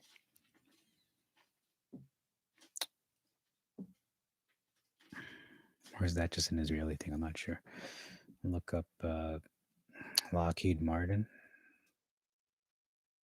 Probably more companies, but the ones I could think of at the top of my head is Northrop Grumman, Lockheed Martin, Raytheon Technologies. I don't know who are bigger. Who else is bigger than those three in the States? I mean, the biggest manufacturers of weapons are Americans and Russians. And I think everyone just buys from them, essentially. And they want weapons manufacturers to military because of just how flexible this is. And looking at the biggest markets where, or the largest largest sectors where it can be used. Look, EV, obviously Tesla, and then looking at these three big, Goliaths of the military world.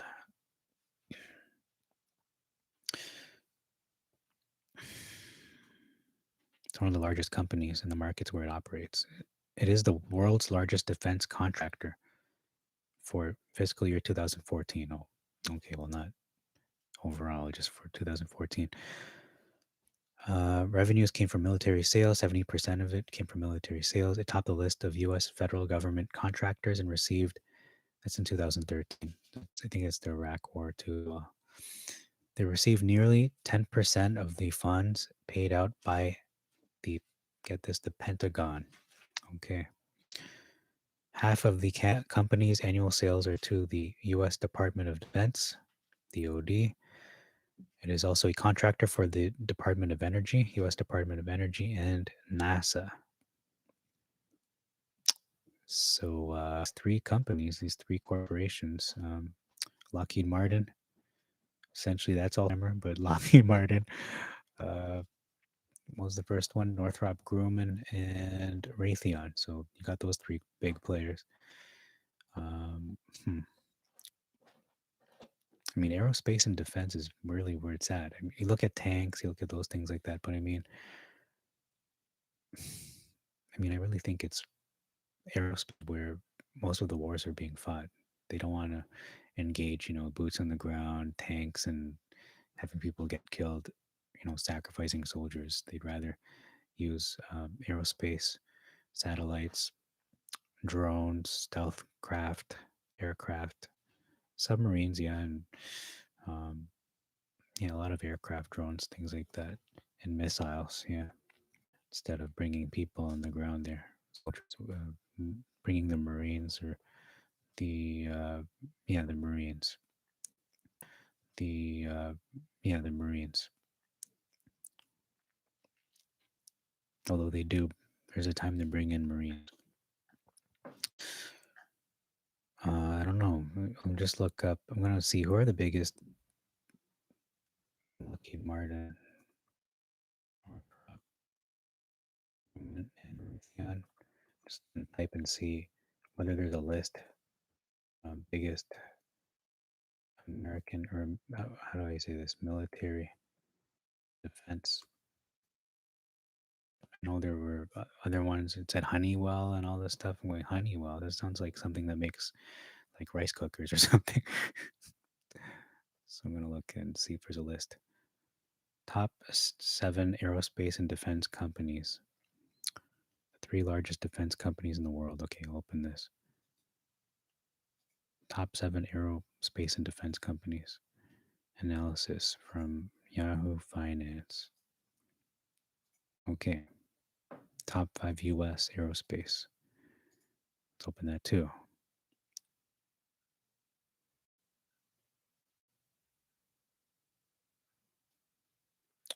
Boeing's another one.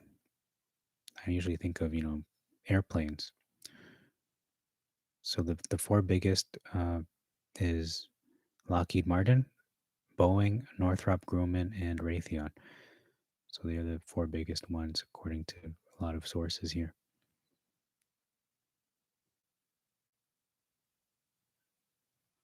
So, and all their stocks rose after the U.S. airstrike uh, that military commander, I think in Iran.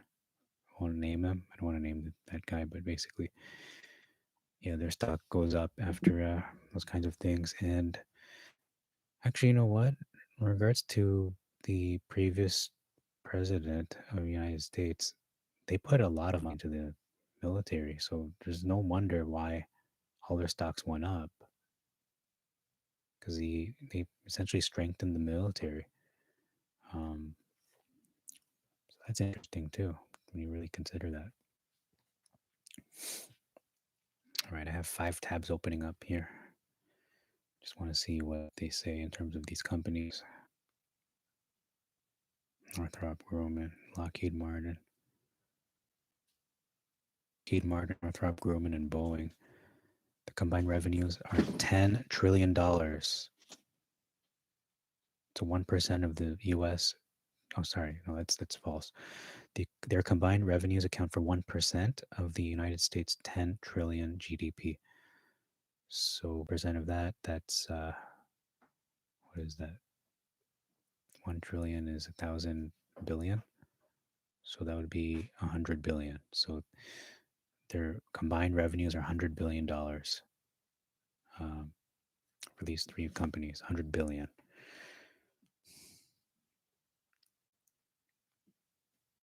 And they're also the top three arms producing companies in the world. Notice Raytheon is not included for whatever. I just assumed they just made, planes.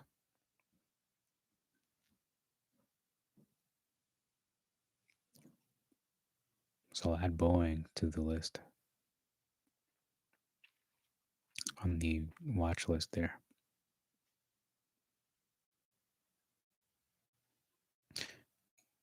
But you know what, Boeing, you got to be careful because in terms of the travel industry, when that goes down, Boeing tends to go down with it. So I'm a little bit cautious with Boeing.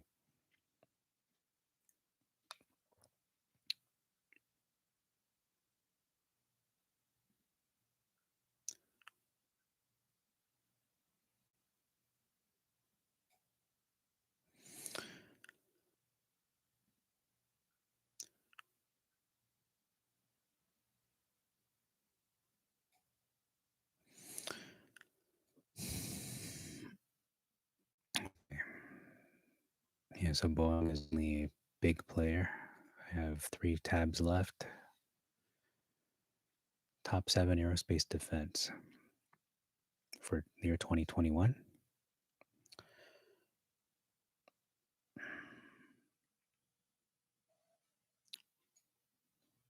The top seven companies: Lockheed Martin, Northrop Grumman. This is of December 7th, 2020. So we have Lockheed Martin, Northrop Grumman, Boeing, Airbus, General Dynamics, Raytheon, and BAE. So notice Raytheon is in the conversation, and so is Boeing. So you got seven of those companies. I'm just gonna bookmark this so I can add all these companies to my list. Probably make it World War Three, World War Three list essentially, or military companies as a separate portfolio. Yeah, I'm gonna just bookmark that. I'll do that later. I'd like to add them all. It's gonna take probably like an hour just to add them at the speed my computer's going at. Top five: US, Northrop Grumman, Boeing, General Dynamics. Okay, General Dynamics is one I don't remember. One, two, three, four. So General Dynamics, is that there? I don't see it. Oh yeah, there it is. General Dynamics. Okay. $8.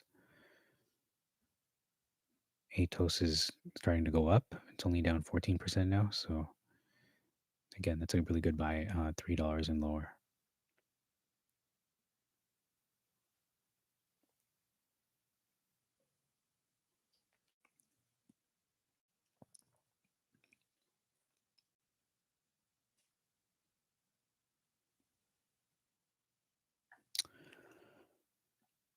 Yeah, this is actually a sector I haven't really looked at in a deep way, but this, it's one of those untapped markets. Well, not untapped, but it's one that isn't often covered when it comes to Wall Street bets and meme stocks. People look often at biotech, they look at EV, look at cryptocurrency, and now metamaterials.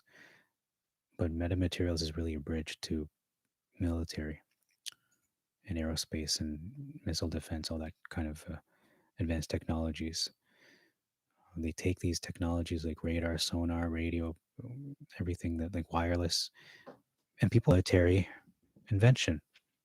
It was meant for time of war when all the communications broke down. Telephone, radio, and everything. The internet was like the supposed to be the last bastion for being able to communicate, being able to function. Sectors is part of life. It sometimes need a strong military to keep the peace. 8 of the world's 25 largest defense companies are Chinese. Well, I'm not investing in them, that's for sure. Unless it's cheap as heck. I don't know. We'll see. The top of 2019 is in a mystery: Lockheed Martin, Boeing, Northrop Grumman, and Raytheon. And they all have ticker symbols in the stock market. The fifth spot is occupied by the Aviation Industry Corp of China. So interesting. I don't know if they're being traded. Probably not on the NASDAQ.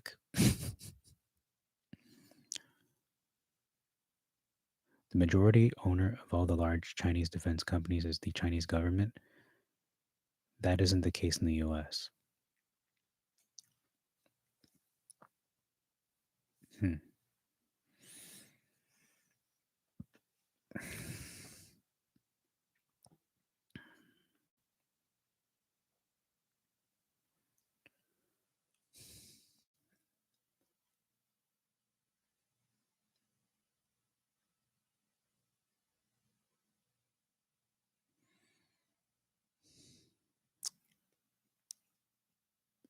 Okay. So, you know what? This stream was really about, and it's been a pleasant surprise that, I knew about these companies to some degree at a very superficial level. Northrop Grumman, uh, Lockheed Martin, Raytheon. I didn't even know Raytheon. I didn't know too much of them. I only knew the name. And Boeing as well. I didn't know that they were really deep into the military application of things. And then we have these other companies now, General Dynamics. and others. But those are the top five.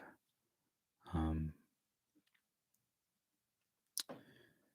yeah, I think it's better to invest in American military, not Russian or Chinese, just because, if you're doing that, basically, I mean, unless you are Russian or Chinese, but but if you're doing that and you're American, you're essentially, investing in the enemy, potential enemies anyway, um, because they are also supplying, countries that are antagonistic to Americans with weapons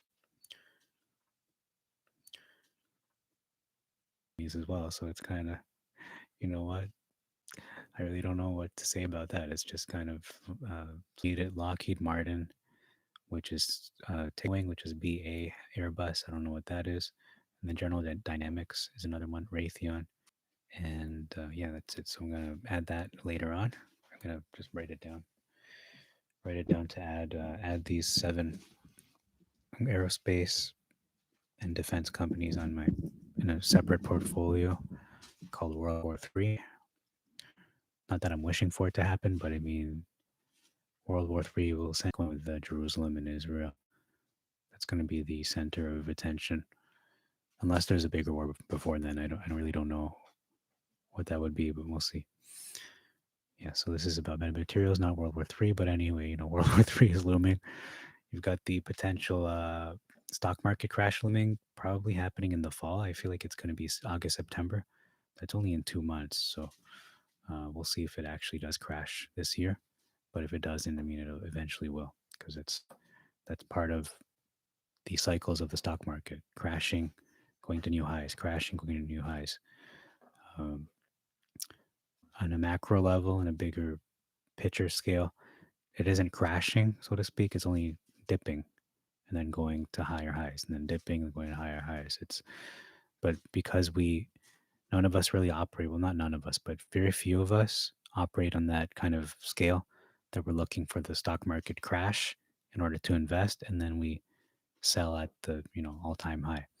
That's like super apex investor. That's like God level of of investing, that you're gonna buy at the market crash and then you sell.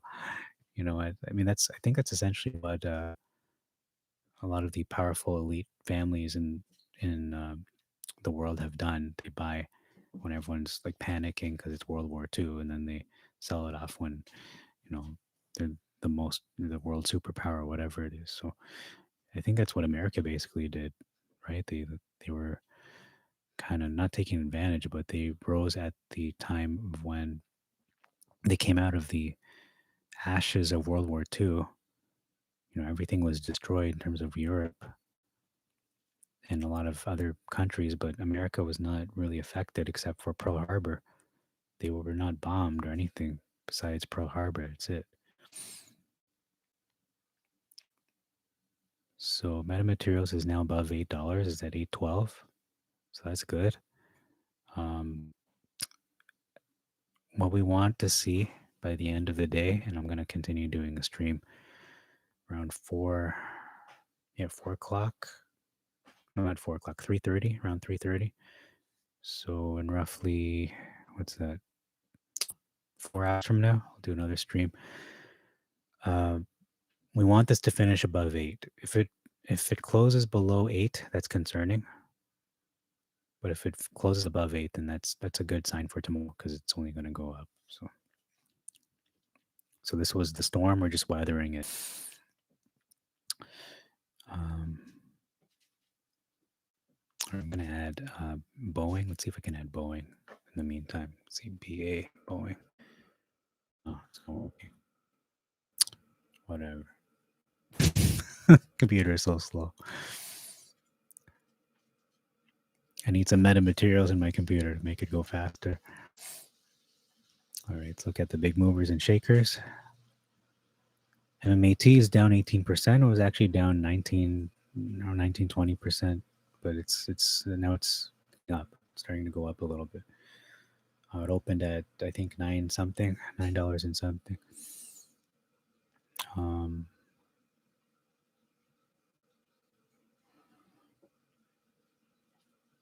ATNX. Okay, I'm just kind of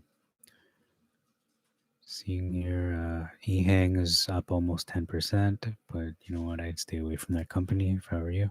Some kind of planes, or not planes, like remote control planes, something like that. I can't remember. Or drones. Mars up 7%. Okay. Torchlight is not in existence anymore. Canaan is up 5%. All right. Nice. Whammy is up 12%. 12%. X1's up 7%. B square is up 7%. Atos is down 12%. They were actually down, I think, more than that, 17%. So they're climbing up a little bit. And the meme stocks, the other meme stocks, or maybe the bigger meme stocks, AMC is up 8%. They're up at almost $60. So that's pretty good. GameStop is up only 3%, about 215. All right. Great, great. So all in all, this wasn't a bad first 2 hours. So I'll come back around 3:30.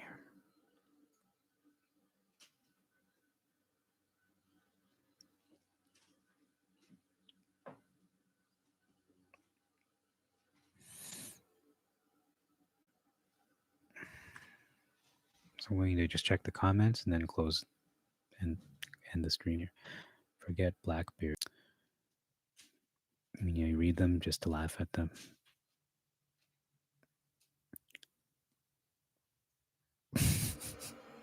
I take it all with like a mountain of salt. I really can't take these press releases seriously, like most of the news here, unless it is like a press release directly from the company CEO.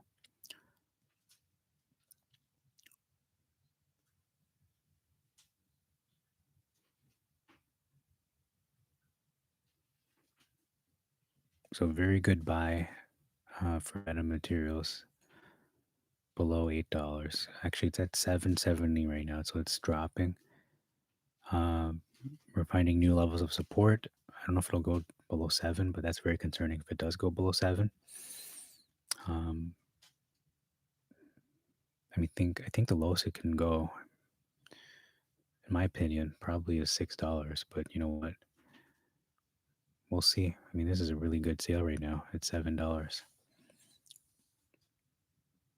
but it's down about 22% now. But again, to be expected, because this is the shorts manipulating it. They're like, okay, that wasn't enough. So I'm just gonna let that play out and just not even look at it for the next 4 hours. All right. Oh, there's a lot of talk going on here. My goodness. Crazy price action. Are we going to bounce? You know what? It's hard for me to say if it's going to bounce today because we can see it's clearly being manipulated by the shorts. My best word of advice would just be to look at it on Friday, see where we are Friday, and then look where we are next Monday. Because yeah, this is they have to cover their short positions. So way oversold. Yeah. So perfect time to buy. That's what it means. Hey, y'all, do you think we could rip back up today? Potentially. I don't know. If we finish above $8, it's pretty good. But if we're below 7, that's concerning. Is MMAT screwed? Were you watching earlier? MMAT, if you do your homework like I just did in this stream, they have potential, deals with. Forget Tesla. I mean, Tesla by itself is going to be massive. Don't get me wrong. It's going to bring the stock to crazy levels. Like we're talking like $40 levels. But Northrop Grumman, potential deals with them, with Raytheon, with Lockheed Martin, Boeing, with some of the biggest companies in America, is going to bring the stock to crazy levels. This is going to become like a military defense contractor kind of company, potentially. I'm not saying it's going to happen, but that's the potential of this company because, again, it has to do with stealth technology. and America's on the cusp. They're on the not the cusp. They're at the forefront of revolutionary technology when it comes to military. Everyone knows when you want the best weapons, you go American or Russian, either or. But basically, America tends to be the innovator in almost every aspect of life when it comes to technology. I don't know who else is innovating. Maybe Israel. Maybe I'm not sure. But people say Israel is also pretty good as well when it comes to missile defense. You look at their Iron Dome, and that's like something from a movie, and it's working pretty well. Uh, Bottom $8. This thing is going to turn up shorts. It's going to turn up. Yeah, yeah, I believe that. Maybe not today, but it's going to go up. Shorts have till today to close. All outstanding shares. That's what I've been saying as well. But yeah, I agree with you. Total looks like close to 15 million shares, and yeah, I think you're right with that. They have to cover 15 million shares by the end of the day. So, but you know what? This is the perfect time to buy. Um, okay, so I'm gonna see y'all at 3:30. I'm gonna look and see what happens at 3:30. And then yeah, it is pretty emotional though. It is emotionally volatile, and plays with your mind like, oh no, I bought at this price, but I mean in reality I bought at $2 initially, but it still plays with you whether it's going up or down. You're thinking, oh, should I sell? Should I buy? Because if it's going high, you want to sell, but it's such a volatile thing. When you're watching the markets fluctuate in real time, whether they're going up or down. It's like, am I too greedy? It's already at an all-time high, or if it's kind of going down as metamaterials is, you're thinking, oh, am I going to lose more money? No, I mean, do your research.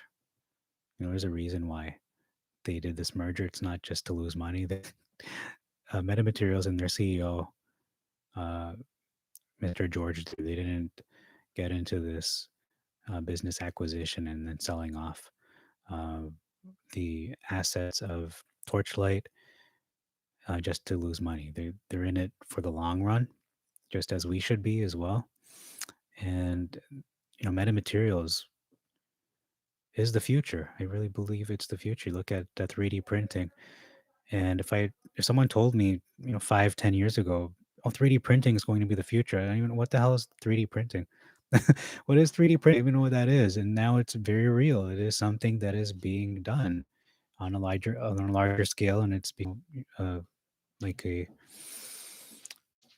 company that is a local company, and they have 3D printers. Like that is an actual thing. Where I think before that was mostly a military thing that they would.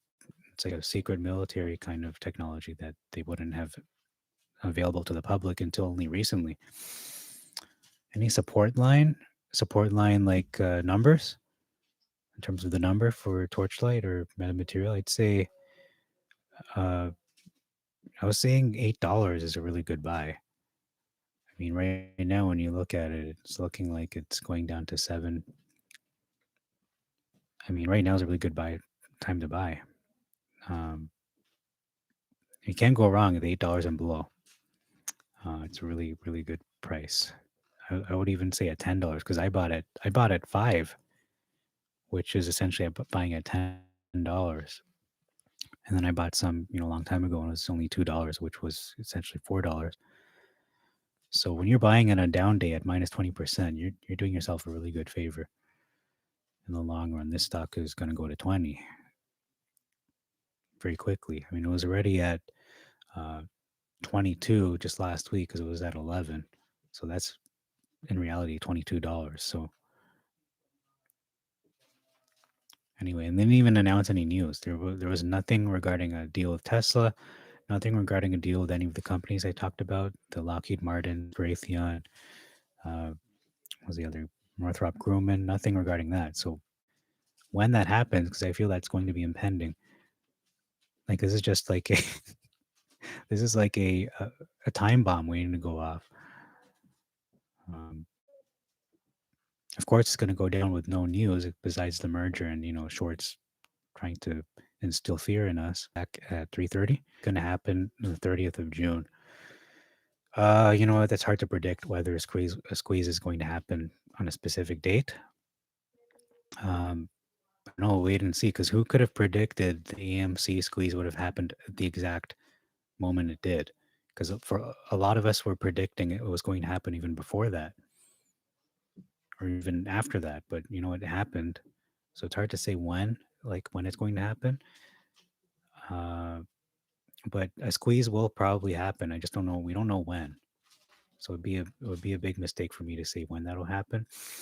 Uh, what could drive a squeeze is again a deal with Tesla, like a news release saying, metamaterials is going to act with Tesla to work on their making their cars for the next 10 years. Let's just say, for example, and that's going to that's going to cause could be a catalyst to a short squeeze potentially because they're going to want to cover their positions because anything to do with Tesla, anything to do with Northrop Grumman or Lockheed Martin, any of these big defense contractors in America is going to drive up the price. I mean, anything, even doesn't have to be with Tesla or any of those companies. It could just be something kind of small, relatively small. Just say they're going to be making, installations for whatever, making buildings or whatever. It doesn't have to be something big right away, but small victories here and there could really drive the price up a lot higher. Okay, so I'm gonna close the stream now. Thank you very much for joining in, and thanks for the comments. I'm just thankful to be able to also look at the price action and just say, you know what, nothing to be concerned with. Really, really nothing to be concerned with. This is par for the course. If you live through the GME nonsense and the AMC nonsense, where they halted trading on Robinhood and they banned essentially they banned people, restricted people from trading those stocks. You couldn't buy them, could only sell. Like that's I hadn't seen anything like that in my life. And they halted trading, uh, not just halted in terms of prevented people from buying those two stocks, but they even had the market was halted. Right, no one could buy or sell just because of all the volatility was going up so much, and they were like, let's put a stop to this. They made a phone call or something to somebody in a higher up position, said, stop this before it explodes to $1,000, essentially, because that's where games and AMC was headed to $40 at that same day too. But they're just delaying the inevitable, and you can see AMC went to 60, and GME is probably set to go to 500, $1,000 later on, but it's going to take a lot more time. Especially with Ryan Cohen's plans, it's going to take time for that to come to pass. That's a long-term business strategy. I think he's got the right vision, though. Okay, so that's it. Do watch the video that I had posted. I think it was 3 or 4 videos ago. Basically, it's talking about Elon Musk and Tesla and metamaterials and how Elon Musk and the CEO of metamaterials were tweeting to each other, just kind of subtly, but they were referring to each other's tweets in kind of funny ways. So you have the metamaterials CEO tweeting about something, and then Elon Musk would tweet about pretty much the same after, and then vice versa. So they're just kind of doing a little bit of banter. CEO tweeting about something, so they're just kind of doing a little bit of Elon Musk, if I'm not mistaken. And then Elon Musk said something about meta. He said that's so meta. And then he also said something about there is something about a fork. And then George, the CEO of Metamaterial, said there is no spoon. So I'm going, okay, these guys are definitely just having a lot of fun with people. um, be surprised if they're dollars for over a month. It was below $10 for a good, I don't know, 3 months. So I mean, it's just weathering the storm. Today, it's only one day. I mean, if you can't wait one day, you really shouldn't be in this. Invest in saying keeping your emotions in check is part of the battle, And what I prefer to do is just not watch it at all until the market's closed, and then you kind of survey the wreckage or whatever. Maybe not the wreckage, but you survey what has happened. You're going, okay, look, it's up or it's down. So, and everyone's saying here on the stock twits, just relax, you P, maybe not being promoted, but just people are just asking a lot of questions and are very doubtful about what they've invested in. I guess they didn't do their homework. And to be honest, I didn't really do my homework either to a full degree until, before I invested in it. And then I'm reading more about all these military applications, reading articles from the Northrop Grumman. Not just a not only do they have their stock on the Nasdaq, they're the first publicly traded metamaterials company, but it's like they have a monopoly on it in a way. Like I'm sure there are other metamaterials companies out there, but they are they're the Tesla of metamaterials right now. They're the Nintendo of metamaterials. They're the Netflix. I mean, maybe not Nintendo, but I mean, you know what I mean. Nintendo in the '80s. They're the McDonald's. They're the Walmart of metamaterials. They are seen as the leader, the pioneer of metamaterials in this sector that is in its infancy. And we look at biotech, we look at cryptocurrency, you look at the EV market, and metamaterials is just looking like the next big thing it's pretty much untapped. It's not something that people are all jumping on board to, let's all buy this. It's not mainstream yet. It's only people are waking up to what could be the reality of metamaterials becoming one of the biggest sectors in the planet, really. So yeah, I'm very, very bullish on it. Northrop Grumman is too. Elon Musk seems to be, and their CEO is very competent and very qualified. And we'll see what happens in the next not month. Kind of like what I did with Beyond Meat. I bought Beyond Meat at 75, $77. I let it, bake in the oven, and I sold it at 120. So it actually went up to 200, but you know what? I didn't have the foresight to see it going that high. But it's like that. You just let it sit, and then eventually it'll go up where it should, which I'm predicting will be at least, price per share. It was already at $22 essentially last week, so I'm thinking probably closer to 40 to 40 to 100. I mean, in the long term, 40 to 100, maybe even more than that. But conservatively, I'd say $40 per share for metamaterials. And then looking in the next 10 years, $100 is very much in play, especially if they have a con taken. But we want to close above 8. Between, even 7 to 8 is still pretty good, but you don't want to close below 7. Closing above 7 is a much better situation. Because, you can only short a stock so long before you're called to cover your position. So the shorts can only do that for so long. And like someone made a comment, they have to cover by today. So most likely they will be panicking and trying to cover so that we'll see the price start to go up as a result, probably by the end of the day. If not tomorrow morning, I don't know. We'll see. Maybe even after hours, we'll see some fluctuations as well. Fluctuating, going upwards, I should say. Yeah, it's hard to talk for this long without water. I really need some water.